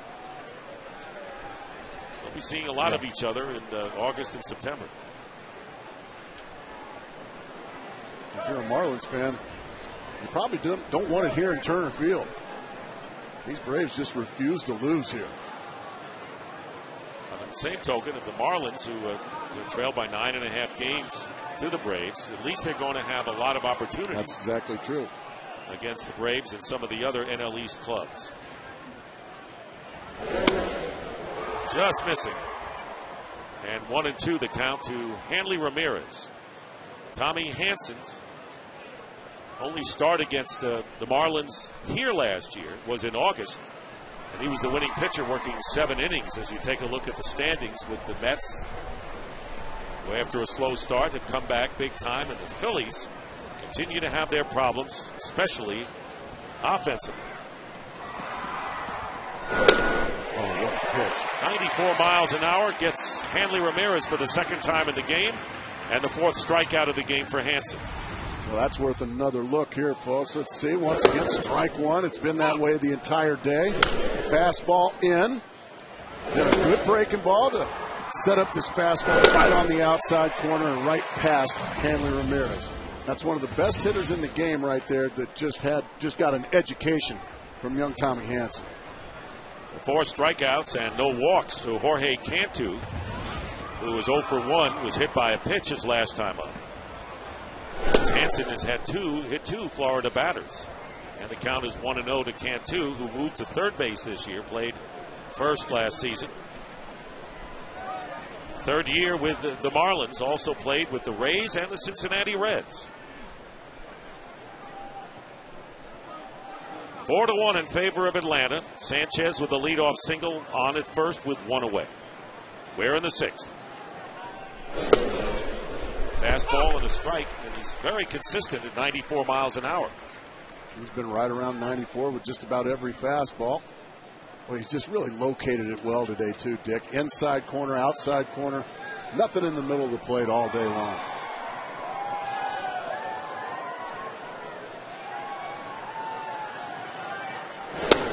Two balls and a strike.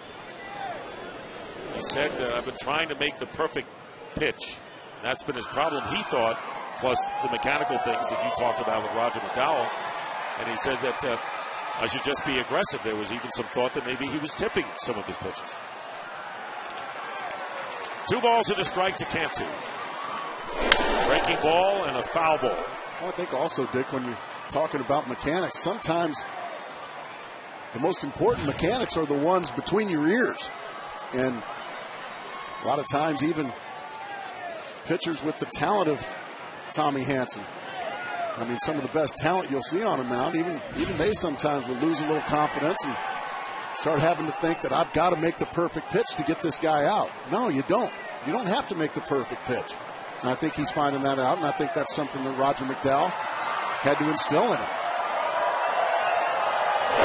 2-2 pitch is lined to right center field. It's going to be a base hit, and it's cut off by Cabrera. Going to third base is Sanchez. And so Cantu with a single. Now runners at first and third and one out. The tying run will come to the plate in Dan Uggla. Baseball's biggest stars go head-to-head for that one spectacular night in the summer's biggest event, as Fox brings you every thrilling moment of the 2010 MLB All-Star Game. Coverage begins Tuesday, July 13th, live from Anaheim at 8 p.m. Eastern, 5 p.m. Pacific, only on Fox. And that red carpet pregame show is something special, really a part of the All-Star night. And there are 3 positions worth looking at. Now, Hanley Ramirez right now is the leading vote-getter at shortstop. Here is Dan Uggla, 1 for 2 with a single, represents the tying run at the plate. He has 15 home runs this year, and he takes ball 1. And just like that, now the Marlins attacking right back, having the tying run at the plate, and the very dangerous Dan Uggla. Third base, Polanco and David Wright are within 25,000 votes of each other. That's the closest competition going on. Breaking ball misses inside, and then for the final outfield spot in the American League, Carl Crawford of the Rays is followed by Nelson Cruz of Texas, who is 4th, and they're within 160,000. And so it'll be interesting to see whether he can make up the votes. It'll be revealed tomorrow. And then Yadier Molina is ahead of Brian McCann. That's about 200,000, and unlikely that will change. And now, falling behind, 3-0 to Uggla is Tommy Hanson. And on deck is Cody Ross. I think right here you're seeing an example of Tommy Hanson maybe trying to make the perfect pitch in that situation. Now he falls behind 3-0. Let's see if Uggla has the green light here. Sanchez at third, Cantu at first. Taken all the way. Ball strike.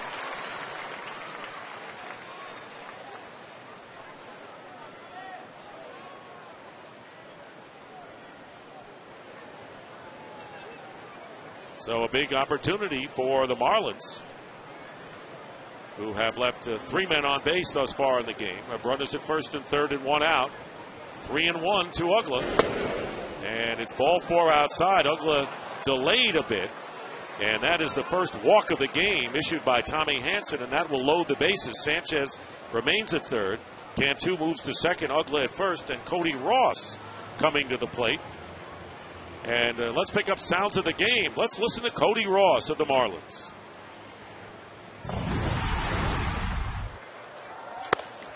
How do you always know I'm going to swing first pitch like that? Yesterday I'm taking the whole time. Throws one right down the middle. Oh! They're going to get you now. Eye for an eye.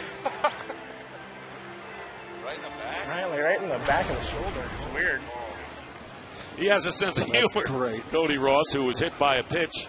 Eye for an eye. And there was a meeting at the mound with Roger McDowell. So Ross, who scored the only Marlin run with a big chance here. He has 43 runs batted in on the year with 7 homers. Bounced to third his last time up.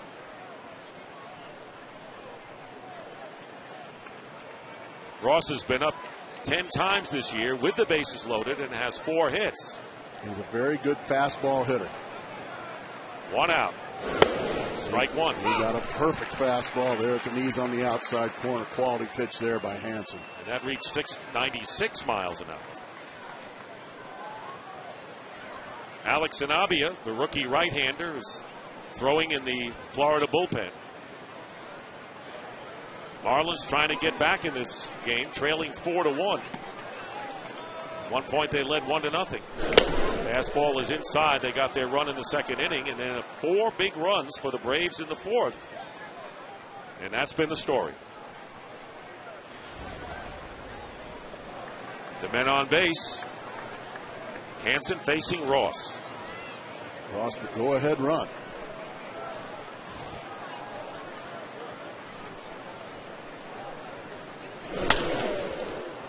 One ball, 2 strikes. He just challenged the good fastball hitter with a fastball right down the middle, and he beat him with it. He was tardy. Hansen has a terrific curveball. That's his go-to strikeout pitch. You just may see it right here. What a huge edge. 1 and 2 for a pitcher as opposed to 2 and 1. The 1-1 pitch is, in a lot of people's minds, the most important pitch in baseball.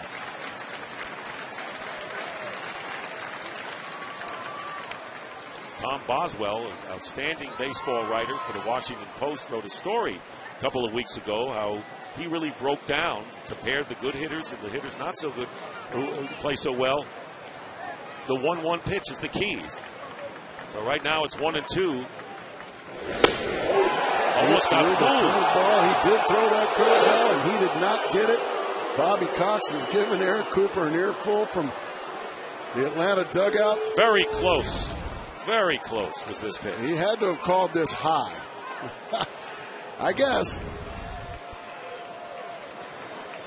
Cooper, the home plate umpire. Bill Miller is at first. Mike Riley, the crew chief at second. Chad Fairchild over at third. The count is 2 balls and 2 strikes to Cody Ross. Strikes out on the breaking ball. Took something off it. Big out for Tommy Hansen. His 5th strikeout. Second this inning. And there are 2 down with the bases loaded and Ronnie Paulino stepping up. Once again, this is worth another look. Good fastball hitter. You throw him a good fastball on the outside corner. Then you miss in. Right down the middle. That's the one that Cody Ross wishes he had back. There's the curveball that he didn't get. There's the curveball. It's even better swing and miss. Cody Ross is disposed of. A huge out there. But one more big one to go for Hansen. Paulino reached on an error, grounded to short. He's 0 for 2. 4-1 the score. Big strikeout for Hansen. And the first pitch fouled off by Paulino. Another 96-mile-an-hour heater.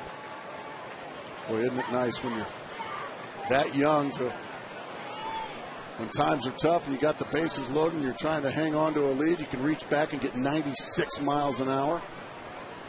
Another meeting on the mound with Brian McCann now and Tommy Hansen. This is no time for guesswork. Go ahead on out there and talk about it. See what you want to do and get back to work. Paulino awfully dangerous as well.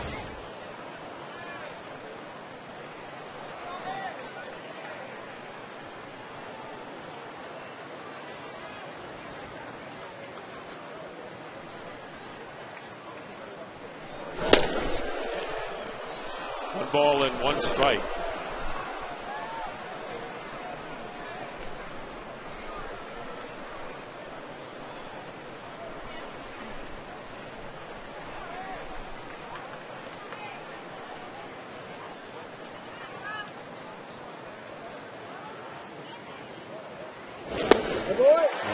Good pitch, 1 and 2. Looked like a cut fastball there, Dick.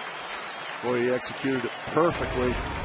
No chance to hit this one. And now the Atlanta Braves fans starting to get behind this youngster. Eric O'Flaherty, left-hander, throwing in the Braves bullpen. And we mentioned Alex Sanabia for the Marlins, a righty, working for them. 1 ball and 2 strikes, 2 outs. Tommy Hansen wants to close the door. The Marlins with the bases loaded. And 2 outs, strike 3, and Paulino goes down. So Hansen strikes out Ross and Paulino with the bases loaded. And in the middle of the 6th, it is still a 4-1 game.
By Taco Bell, Dick Stockton and Mark Grace here at Turner Field in Atlanta. And great pitching by Tommy Hanson to get out of trouble in the top of the 6th inning. Now Eric Hinsky facing Anibal Sanchez and taking ball 1. Well, that's a great shot there. He had to work hard to get out of that top of the 6th inning. Boy, he reared back and just threw a blistering fastball for strike 3 right by Ronnie Polino. That's his reward, getting pulled off. 2-0. A lot of times, Dick, in these hot weather cities like Atlanta or South Florida, you get those cold towels and you dip them in ammonia. And, well, you talk about a wake-up call. 3 balls and a strike. Now the count is full 3-2. And looking at Hanson's reaction right as soon as they took the towel off, it looked like that ammonia was taking effect. There's the blistering fastball right there. There's the 3-2 pitch, and it's grounded to Cantu at third. And Hinsky is retired, 1 away here in the bottom of the 6th inning. Well, Fox Sports and the United States Department of Defense have collaborated to build a 5,000 square foot Fox Sports Skybox Lounge at an Air Force base in Southwest Asia. The lounge opened last week. The idea was born last fall during a Fox NFL Sunday trip to Bagram Air Force Base in Afghanistan to celebrate Veterans Day. And the NFL on Fox crew visited with base personnel, and everyone agreed that our servicemen and women deserved something more special. Renovated lounge now mirrors a Fox Sports Skybox. Fox Sports donated the franchise license and all the equipment, materials, and design work, while hundreds of Air Force personnel on 3 different bases on 2 continents contributed to its construction. What is better than to say this is the way it is in the United States? If you love sports, here's the Skybox, and Fox was alert to do it. And congratulations. I know that David Hill has led the way to really respect and do something about doing something for our servicemen and women in Afghanistan. 0-2 pitch, grounded to shortstop, and Hanley Ramirez throws out Infante for the 2nd out here in the 6th inning. It's one thing to say that we support our troops, but it's another thing to actually do something for them, and that's great. David Hill is the chairman of Fox Sports, and Ed Gorin, Will Brown, and the entire sports department. I'll tell you what, you're up on your reading skills. I can tell you that much. That was impressive. Well, you know what? There's only one way to really get the message across, and that is to say it, and that is to talk about it, and that is to be specific. And there is no shortcut to this. Here's Yunel Escobar, and he takes ball 1. He doubled a run home in his last at-bat, 1 for 2 in the game.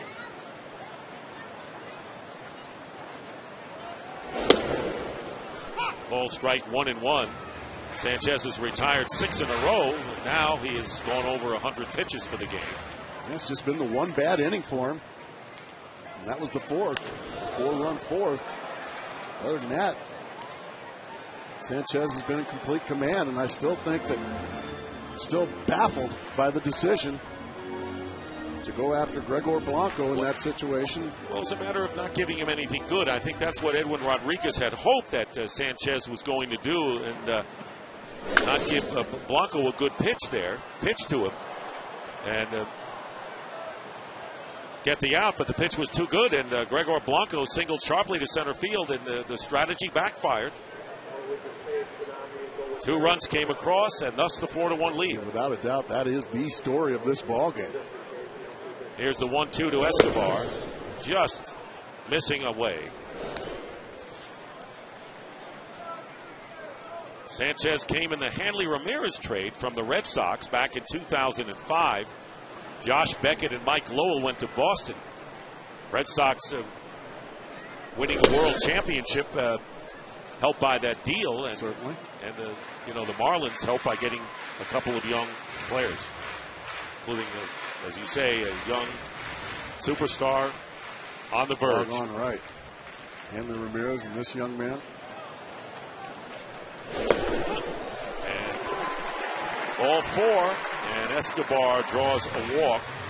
That is the second walk issued by Anibal Sanchez. Well, here are this year's People All-Stars among us for the Marlins and the Braves. Lauren Booklim, Aventura, Florida, protects children from sexual abuse. Bruce Dell from Tyrone, Georgia, City of Refuge, provides service families in need. Thank you to both of you, and the names of all 30 winners who will be honored during the All-Star pregame ceremony on Fox will be announced on Monday at peopleallstars.com. Comebacker, and that'll do it here in the 6th inning.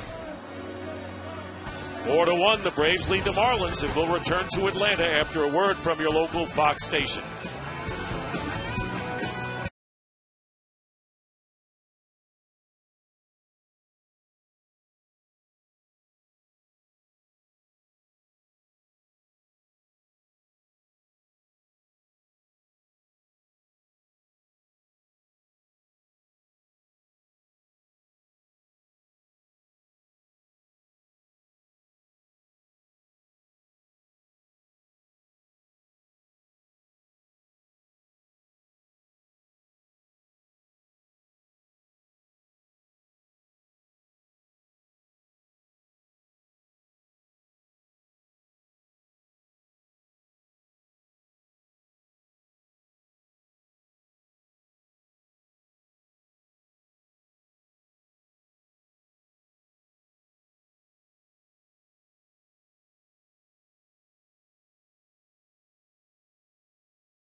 And pick a stat, pick a player, build your baseball hot streak. Correctly pick 10 straight and win a Fox Sports baseball cap. You could join hundreds of others who are already wearing theirs. And the current longest streak is at 25, held by Katie 316. Get your streak started today at foxsports.com/fantasy. And the fireworks. Great weekend for it. Mike Stanton leading off and takes ball one. Bounced into a double play, 1-6-3 back in the second inning, and grounded to Prado at second base. Hitting .213. Fastball 1-1. And with the pitcher spot on deck, Emilio Bonifacio on deck will pinch hit for Anibal Sanchez.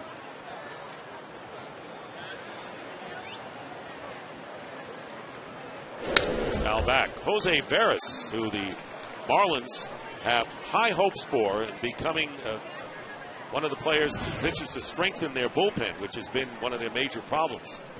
Warming up, Peter Moylan has now gotten up in the Atlanta pen.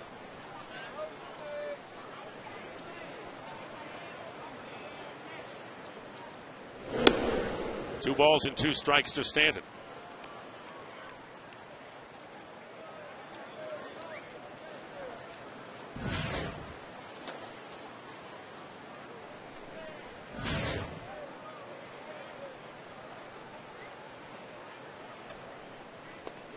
And he strikes out on a sweeping pitch 87 miles an hour.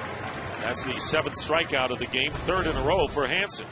Well, that's that slider slash cut fastball, nowhere near to Stanton. Peter Moylan, he gets up about every day and pitches. Bobby Cox has a lot of trust in that sidearming right-hander. And a pinch hitter, Emilio Bonifacio, a switch hitter, coming up to face Hansen. That's been one of the problems for the Marlins, have been their pinch hitting. 187, they're 24th in the major leagues. And Bonifacio 0 for 10 this year as a pinch hitter. Batting for Anibal Sanchez and takes a strike. In my opinion, this young man is the fastest runner in the entire game. This guy could give Usain Bolt a run for his money. Chipper Jones aware of that. In on at third base. Fastball is away 1-1. Who would be second to Bonifacio in speed in this league? Boy.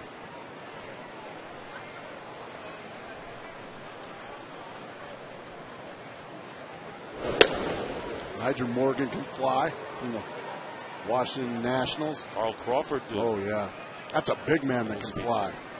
And right now, he's holding down the 3rd outfield spot for the American League in the All-Star balloting. And we may see him in Anaheim on Fox. Running up to bunt, fouling it off is Bonifacio, and the count is 2-2. Brett Gardner of the Yankees can fly. He had a grand slam home run today as the Yankees got 11 runs in the 3rd inning against the Toronto Blue Jays. 11 runs in the 3rd. The Yankees won that game 11-3. Your old team, the Cubs, beat the Cincinnati Reds 3-1. They miss you. Yeah, they're struggling on the north side of Chicago this year. Here's the 2-2. And well, he'll just have to walk back to the dugout after striking. That's 4 in a row now for Tommy Hansen. Strikeouts, that is. Just a fastball. Just off the plate. Bonifacio nowhere near it. So we won't get to see his speed here this afternoon. Did a little bit getting back to the dugout, but not what you were talking about. So 8 strikeouts, and as you mentioned, 4 in a row, and 5 in the last 7 batters that Tommy Hansen has faced. So he's getting stronger as he goes on. And with 2 out, Chris Coughlin 0 for 3. He was a strikeout victim on a called 3rd strike his last time up, and he lines to left field. It'll be a base hit. And Coughlin with his first hit of the game. And the 5th hit for the Marlins, and it comes with 2 out. So 100 pitches thrown by Tommy Hansen now. And on a hot afternoon, now it's time to maybe wonder just how much longer Bobby Cox will go with Tommy Hansen. Mentioned Moylan, been up in the bullpen. 4-1 the score. Here's Gabby Sanchez, who has 2 hits and 3 trips to the plate. Marlins have managed just 5 singles against Tommy Hansen. 1-0. Talk about fast base runners. I'll ask you who you thought the fastest player you saw. Deion Sanders was there, but for me it was Willie Wilson. Remember Willie Wilson with the Royals? I don't know if I saw a faster player than him. And what helped him was the artificial surface in Kansas City. That was a very fast team. That pitch low in the dirt, 2-0 the count. Vince Coleman, a guy that could just fly. And when you were holding Vince Coleman on at first, you weren't holding him on for long. Maybe a pitch or 2 before he was standing on second. 2-0 to Gabby Sanchez. Coughlin at first with 2 away. And now falling behind 3-0. And possibly some fatigue now starting to set in on Hansen. You've got very dangerous Hanley Ramirez on deck. And you're one wide one away from bringing the tying run to the plate again. And on the phone is Roger McDowell. Hanley Ramirez with a first inning home run last night. That's on the corner, 3-1.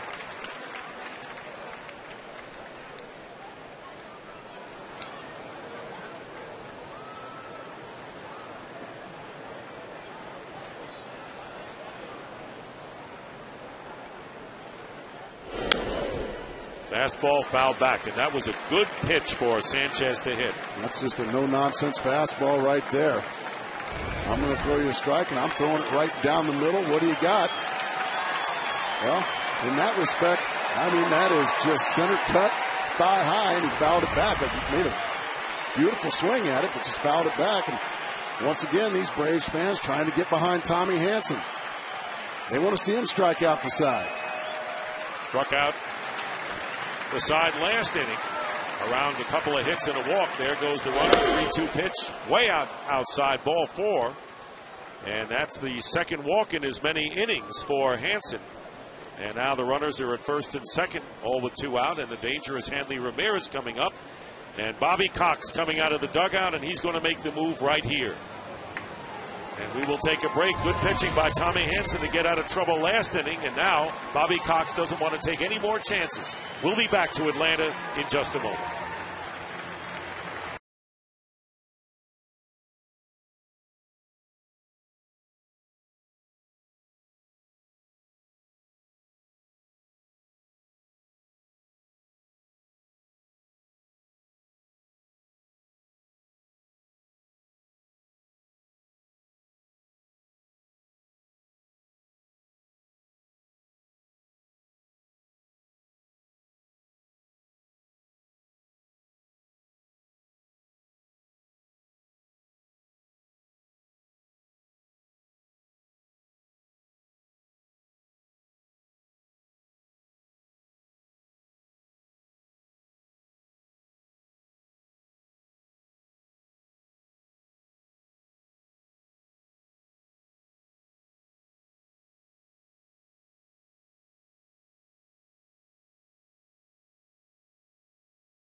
An ovation from the crowd here at Turner Field with terrific pitching. Leaves with a 4-1 lead.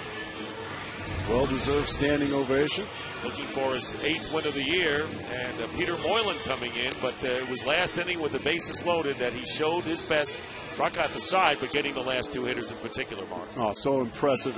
And that's the one thing you love seeing from a young pitcher. Not looking to the bullpen to get out of the inning. No, I'm going to do it myself. He really impressed me. He needed a bounce-back game today, Dick, and he certainly got it. And he gave the Braves just what they needed and couldn't come at a better time. Jurgens with a successful return on Wednesday, strengthening the pitching. And now you're looking at Peter Moylan, 31-year-old Australian, who is making his 43rd appearance, second most in the National League, behind Pedro Feliciano of the Mets, who have been in 46 games.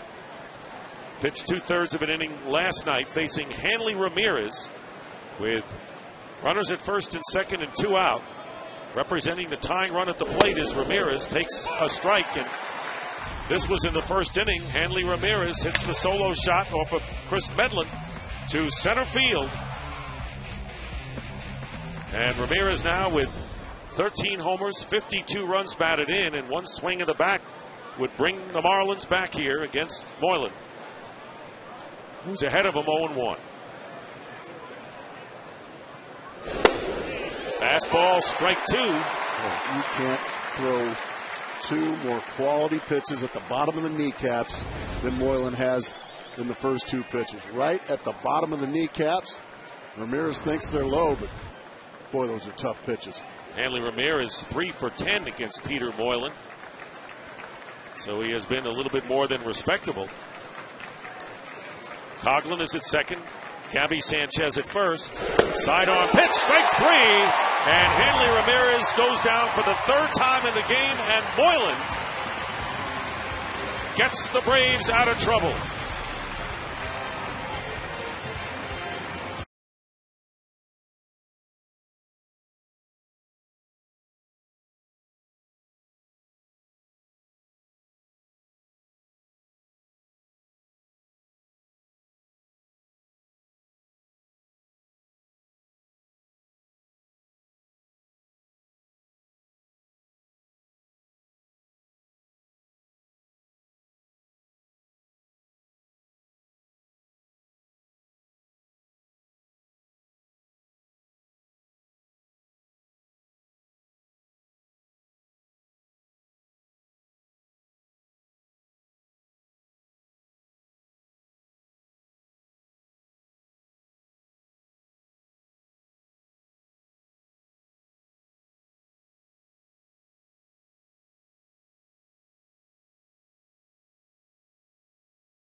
Lowe's, let's build something together.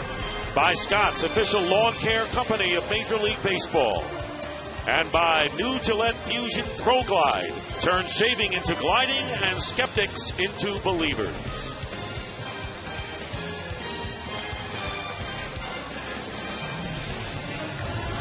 So some gutty pitching performances by the Braves. Hansen in the sixth and Peter Moylan to get Hanley Ramirez on a called third strike to maintain the 4-1 lead in Jose Veras, making his ninth appearance. It was sent down in April and came back on June the 25th, and in 4 appearances has maintained better control, and the changeup has been a pitch that he has perfected a lot better. Very busy appearing in 3 days against the Mets in their 3-game series in San Juan. So he comes in and will be facing pinch hitter Matt Diaz, who just came off the DL, leading off the 7th for the Braves. There's a strike. It's never a question of stuff with Veras. He's got tremendous stuff. It's just a matter of harnessing it, getting it in the strike zone consistently. When he consistently throws strikes, he's virtually unhittable.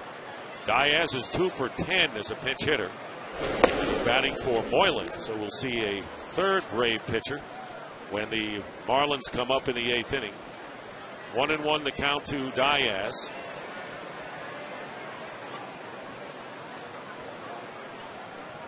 He had an infection of the right thumb. That's why he was on the disabled list recently. And the count now 1-2. There you saw the 95-mile-an-hour fastball there from Veras. Diaz, a guy that has big power to right field, a right-handed hitter that loves to drive the ball the opposite way. 1-2 from Veras. Took something off the pitch and a fly ball to right field. Standen coming over toward the line. And Diaz is retired for the first out. It'll bring up the top of the order, Martin Prado. Well, log on to Facebook.com/Fox Sports, Twitter.com/MLB on Fox, or MySpace.com/Fox Sports, and follow us here at All-Star Trivia Buffalo. Look for All-Star Game trivia questions by logging on to Twitter.com MLB on Fox during this game and in the days leading up to the Midsummer Classic on Tuesday, July 13th. First right answer to each question wins Fox Sports merchandise. So here's Prado, who's 0 for 3. A very rare hitless afternoon for Martin Prado. Came in with a .337 average. Lost 3 points off of that, off the end of the bat. And it is a fair ball and pushed foul by Veras. I think Veras tried to get it before it went foul, but couldn't quite get there in time. Now you're looking at Edwin Rodriguez, who is in his first week as manager. As you take a look at that play, and very smartly, Veras knocking the ball away.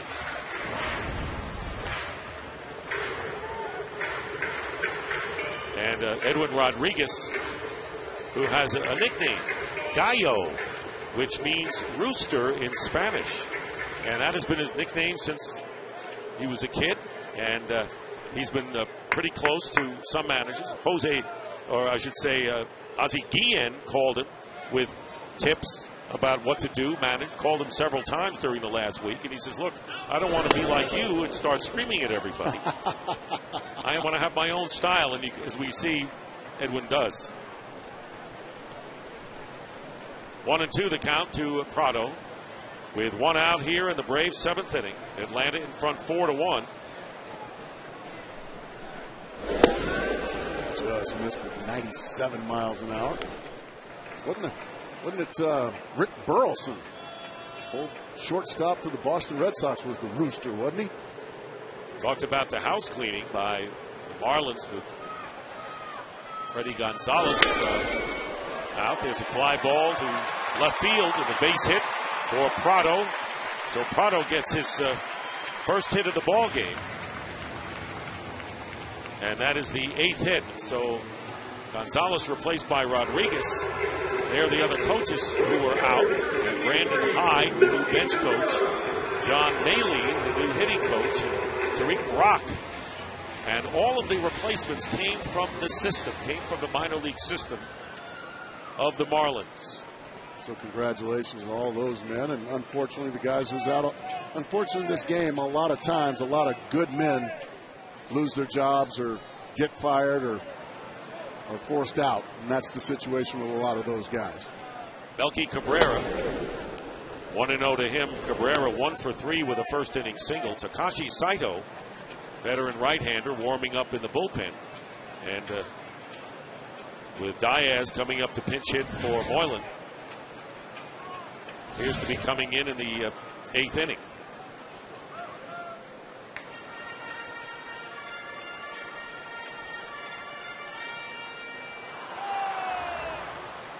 Eight hits for the Braves, and they've been well spread out. Brian McCann and Omar Infante each have 2. Infante has an RBI. Yunel Escobar with a run-scoring double. And Gregor Blanco with 2 RBIs with his base hit, which has been much talked about here in the 4th inning. That's still the story of the game. Braves scored all 4 of the game, all 4 runs of the game, plus the pitching.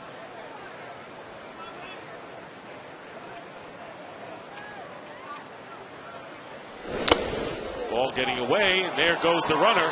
Prado going to second, safe.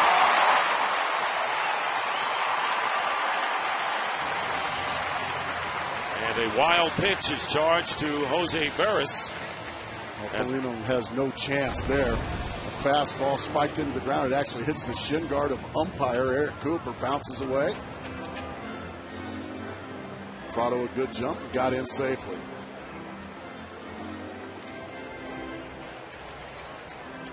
We love the effort there from Paulino, chasing it down, throwing it on the run, made it a close play. Well, the Braves have another runner at scoring position, and Paulino going to the mound to talk to Veras. Veras, who pitched for both the Yankees and the Indians last season.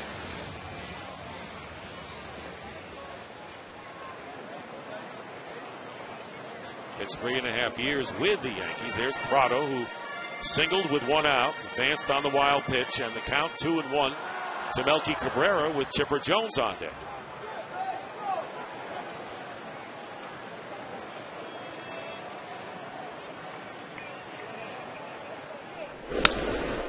Fastball at 96. And Cabrera fouls off. It just seems like anymore, just about every pitcher in the major leagues throws in the mid-90s. And then when you heard Tim Hudson talk about Steven Strasburg 90-mile-an-hour changeup, you get an idea about this guy.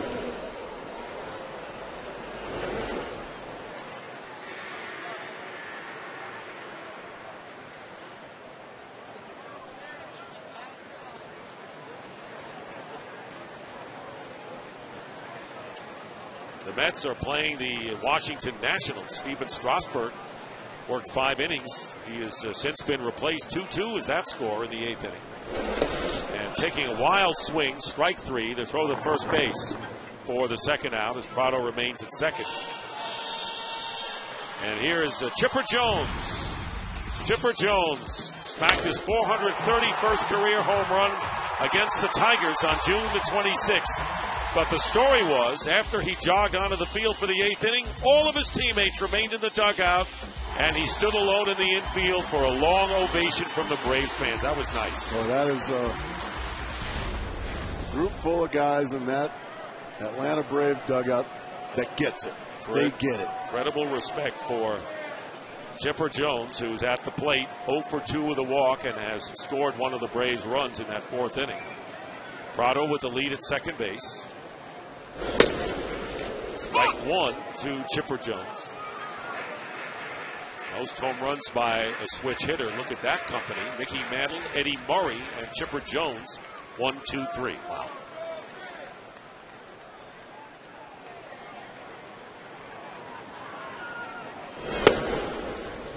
Took something off that pitch, 80 miles an hour, but it nicks the outside corner. And Veras is ahead of Jones. No balls and 2 strikes.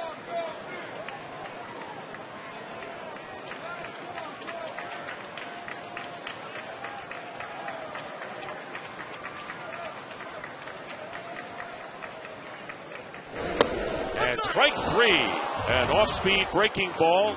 And Chipper Jones goes down, so 2 straight strikeouts by Veras. Independence Day tomorrow. Happy 4th of July, everybody.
football presented by Taco Bell. And the Atlanta Braves bringing in Takashi Saito, 40-year-old right-hander from Japan, making his 31st appearance. 4-1, the Braves lead the Marlins, who come up here in the 8th inning. Saito pitched a scoreless 8th inning last night, facing Jorge Cantu, who's been on base twice, hit by a pitch and got a single. There's a fly ball to left field. Omar Infante over to make the play. One pitch, one out here in the Marlins 8th. Saito, the former closer for the Los Angeles Dodgers, finds himself in the 8th inning role. He's the bridge to Billy Wagner. Saito pitched for the Red Sox last year, 56 appearances with a 3-3 record, 2.43 earned run average. Came off the DL 2.5 weeks ago with a strained hamstring, facing Dan Uggla. 1 for 2 with a single, walked his last time. It takes ball one outside. The Marlins have left 8 men on base in 3 of the last 4 innings. They've had their opportunities, no question about it. Left the bases loaded in the 6th inning when Hansen struck out Ross and Paulino to end the threat, and then Moylan came in to strike out Hanley Ramirez with 2 runners on last inning.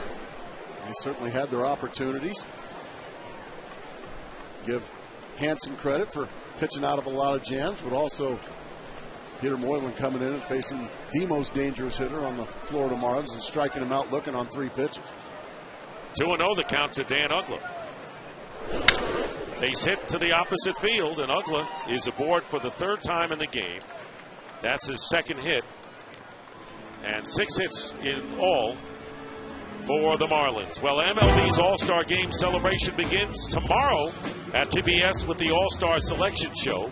Then on Monday, July 12th, it's the Home Run Derby on ESPN.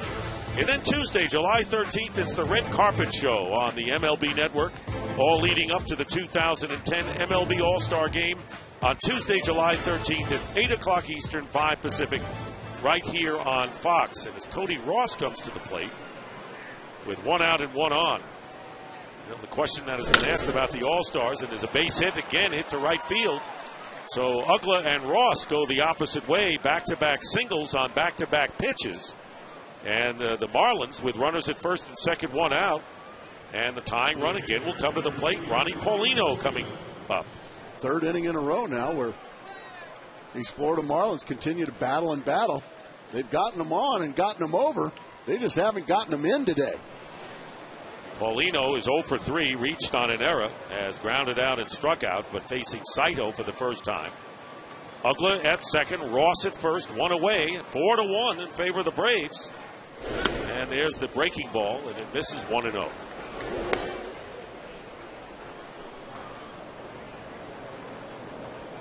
Bullpen activity for the Braves.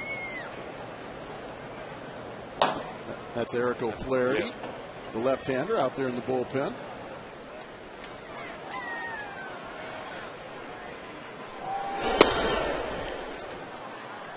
Two balls and no strikes, so Saito, after getting Cantu for the first out, has gotten into some trouble here, and the Marlins continue to force the play. Question is, can they cash in? They've had their chances.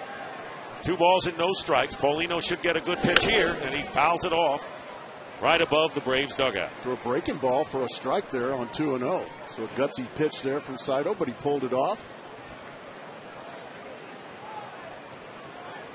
The Marlins last night were 0 for 5 with runners in scoring position.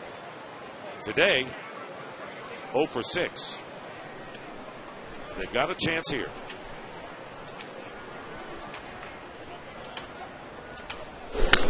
Ground ball to third. Chipper Jones goes over to Prado. The throw to first. Double play around the horn.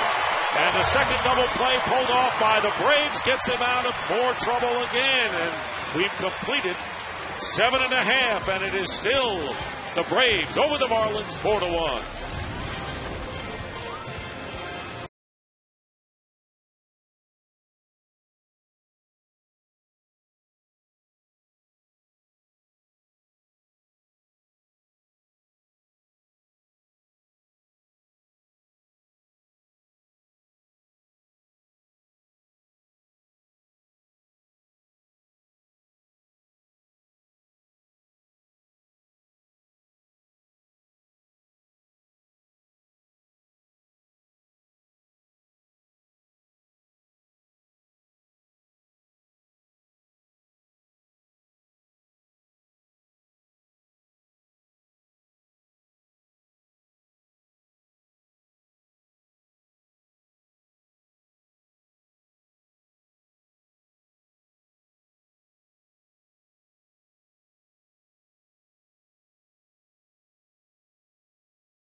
Sponsored by Sears Blue Lawn and Garden Crew.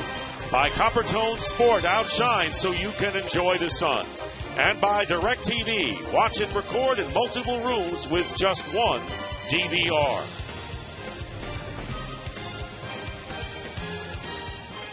And the fans trying to stay cool. It's July 4th. You know it's going to be hot. Game time temperature was 85 degrees when they started, and they are right in the middle of the hot sun. Not that fan so much, but it is warm no matter how you look at it. Brian McCann is leading off, and Jorge Cantu moves to the right side of the infield, and Hanley Ramirez stays at shortstop. So the shift is on for McCann, who has 2 hits and 3 trips. He has scored a run and a bunt single. Didn't matter where they were set up, although I will have to say it did, because with Ramirez playing deep at shortstop, as he's playing right now, any bunt to the left side would have resulted in it. That's exactly right. If you get it past the pitcher and keep it fair, you can just walk to first base.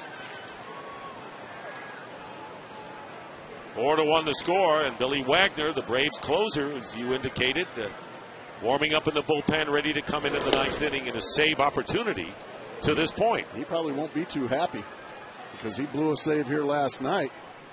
Gabby Sanchez hit a home run to tie the ball game off of Billy Wagner before he was able to retire the side. So there might be a little angst in that left arm here this evening. And this will be his last year. He is retiring after this season. I asked him before the game, I said, don't you realize you're doing way too good to retire? He said, man, I didn't expect to be doing this well. He's leaving while the going is good. Go out on top. Why not? But he could change his mind. Didn't seem like he would. 1-1 pitch. Oh, what a beautiful changeup that time for Barris. It's never a question of the stuff with this kid, Pickett. This guy has got a gift in his right arm, and that is Barris.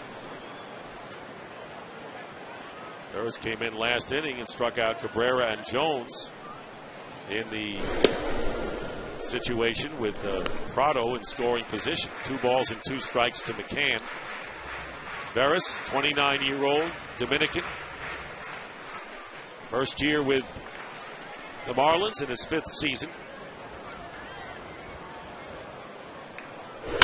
And a shot to right field. Stanton is right there.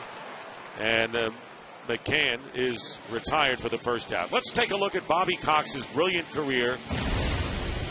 14 straight postseasons. He was the Yankee third baseman for a couple of years, 68, 69, manager of the Braves.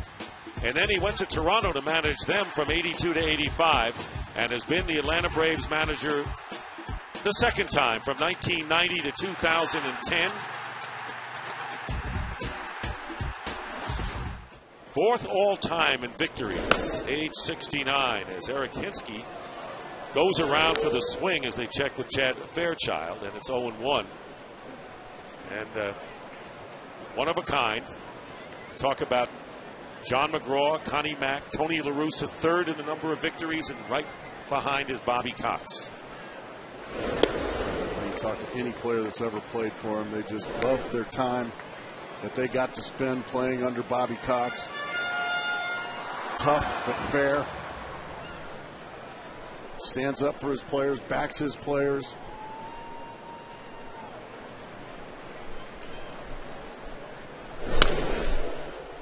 .96-mile-an-hour fastball follows a 78-mile-an-hour changeup. 0-2 to Eric Hinsky.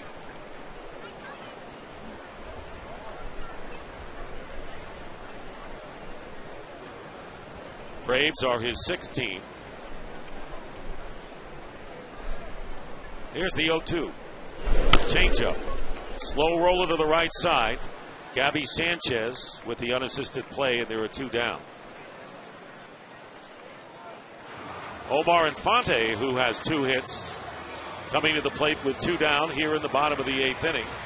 And looking ahead to the top of the 9th inning, it'll be Mike Stanton, followed by a pinch hitter for the pitcher, and then the top of the order, Chris Conklin for the Marlins. So here is Infante, who has 2 hits, run batted in, and 3 hits in the series, including the game-winning RBIs last night, driving in 2 in the 11th. since the 4-run fourth inning that the Atlanta Braves put on the board, only one hit.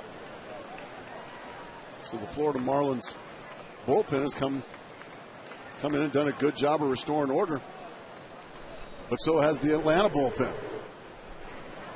Oh, what an explosive sinking fastball that was from Barnes. Mercy.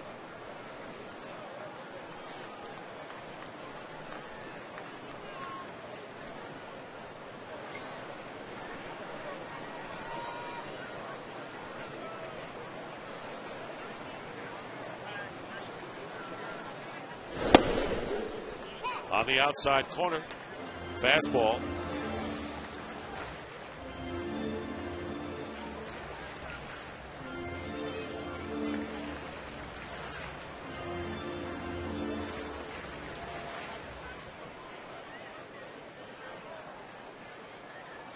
One ball and 2 strikes with 2 out to Infante, and he fouls it off.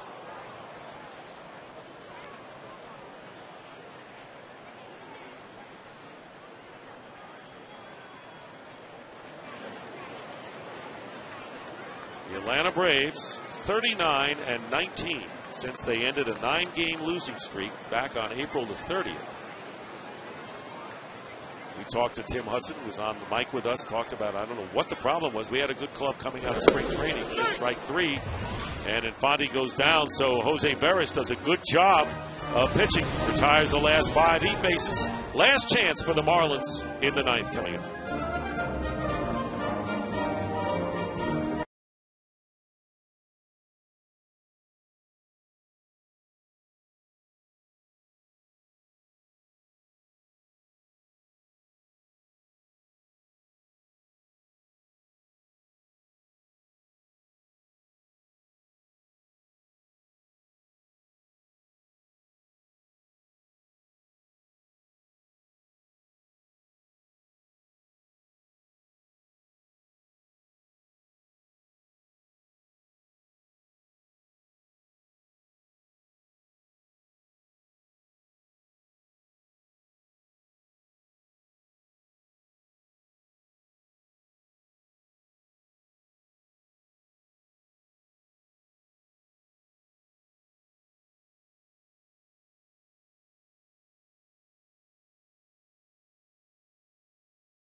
Redeem himself, blew a save last night. He had saved 12 in a row before last night, and the Braves won the game in the 11th inning 4-3, and looking to pick up another save here. His 17th is the first strike to Mike Stanton. Got a 3-run cushion. The home run to Gabby Sanchez in the 9th inning. Doesn't look like his arm's ready to retire. I think his mind is just ready to retire. He's been at it a long time. Stanton is 0 for 3, and he wants to help youngsters. He wants to help high school kids develop a little bit. He's not interested in becoming a pitching coach. I asked him that, and he says he feels it's going to be hard to tell high-priced pitchers who have promise in the minor leagues what to do. That makes a lot of sense. 1 ball and 2 strikes to Stanton. And he strikes out for out number 1. And Wes Helms is going to come up and pinch hit here. And our DirecTV play, take a look at Alex Cora as he triples off Tyler Clippard, and the next batter, David Wright, with an RBI single. And Alex Cora scores. At that point, made it 3-2, and now the Mets are in front 5-2. Steven Strasburg went 5 innings, giving up 2 runs and striking out 5. That was our DirecTV game break. And the only way to watch every MLB game in HD is to call 1-800-DIRECTV. Wes Helms is pinch hitting. And Helms is a 4 for 26 as a pinch hitter this year. As we mentioned, the Marlins really have struggled in that department. 1 out, nobody on here in the top of the 9th inning. And quickly ahead of Helms, Billy Wagner, now no balls and 2 strikes. Wagner back-to-back beautiful breaking balls to jump ahead 0-2. Boy, it's a lot to ask of guys like Wes Helms to come off the bench after sitting over there for 3 hours and face a guy like this with just lightning in his left arm. The 0-2, strike 3, and Helms goes down, fooled by that pitch, and that's the second out here in the 9th inning. 2 breaking balls in the zone, then the 0-2 breaking ball right where he wants it, trying to get Helms to chase. He does chase the breaking ball in the dirt. Nicely blocked back there by Brian McCann. And the Atlanta Braves are 1 out away from going 21 games over 500 here at home. And going 15 over 500 for the first time this year. And here is Chris Coughlin, the last chance for the Marlins, and the Braves fans on their feet. Coughlin is 1 for 4, singled his last time up to left field, and takes a strike, and that fooled him. His knees buckled on that pitch by Wagner. Just a fastball down the middle. Billy Wagner is no fun to face from the left side. I've got experience of it. It wasn't much fun, Dick. The 0-1 grounded to shortstop. Escobar with the jump throw in time, and the ball game is over as Helms slides. Coughlin slides to no avail, and Billy Wagner comes right back and picks up his 17th save after blowing one last night, and saves it for Tommy Hanson, who wins his 8th game as the Braves hang on and beat the Marlins 4-1. What a great play there, Escobar, with the jump, the throw. Tough to tell whether he was out or safe, but the umpire says he's out, and his word is law, and Billy Wagner bounces back, as you said, Dick. And here is today's Copper's Tone Sport shining play of the game, and let's go back to that 6th inning with Tommy Hanson on the mound. Tommy Hanson, he was in a mess, but he just reached back and threw a curveball past Cody Ross. That was the second inning, with some gas right by Ronnie Paulino. That ended up being a huge event in the ball game. He took care of his business. And Tommy Hanson now 3-0 in 5 career starts as the Atlanta Braves win 4-1. They go to 48-33. The Marlins drop to 37-5.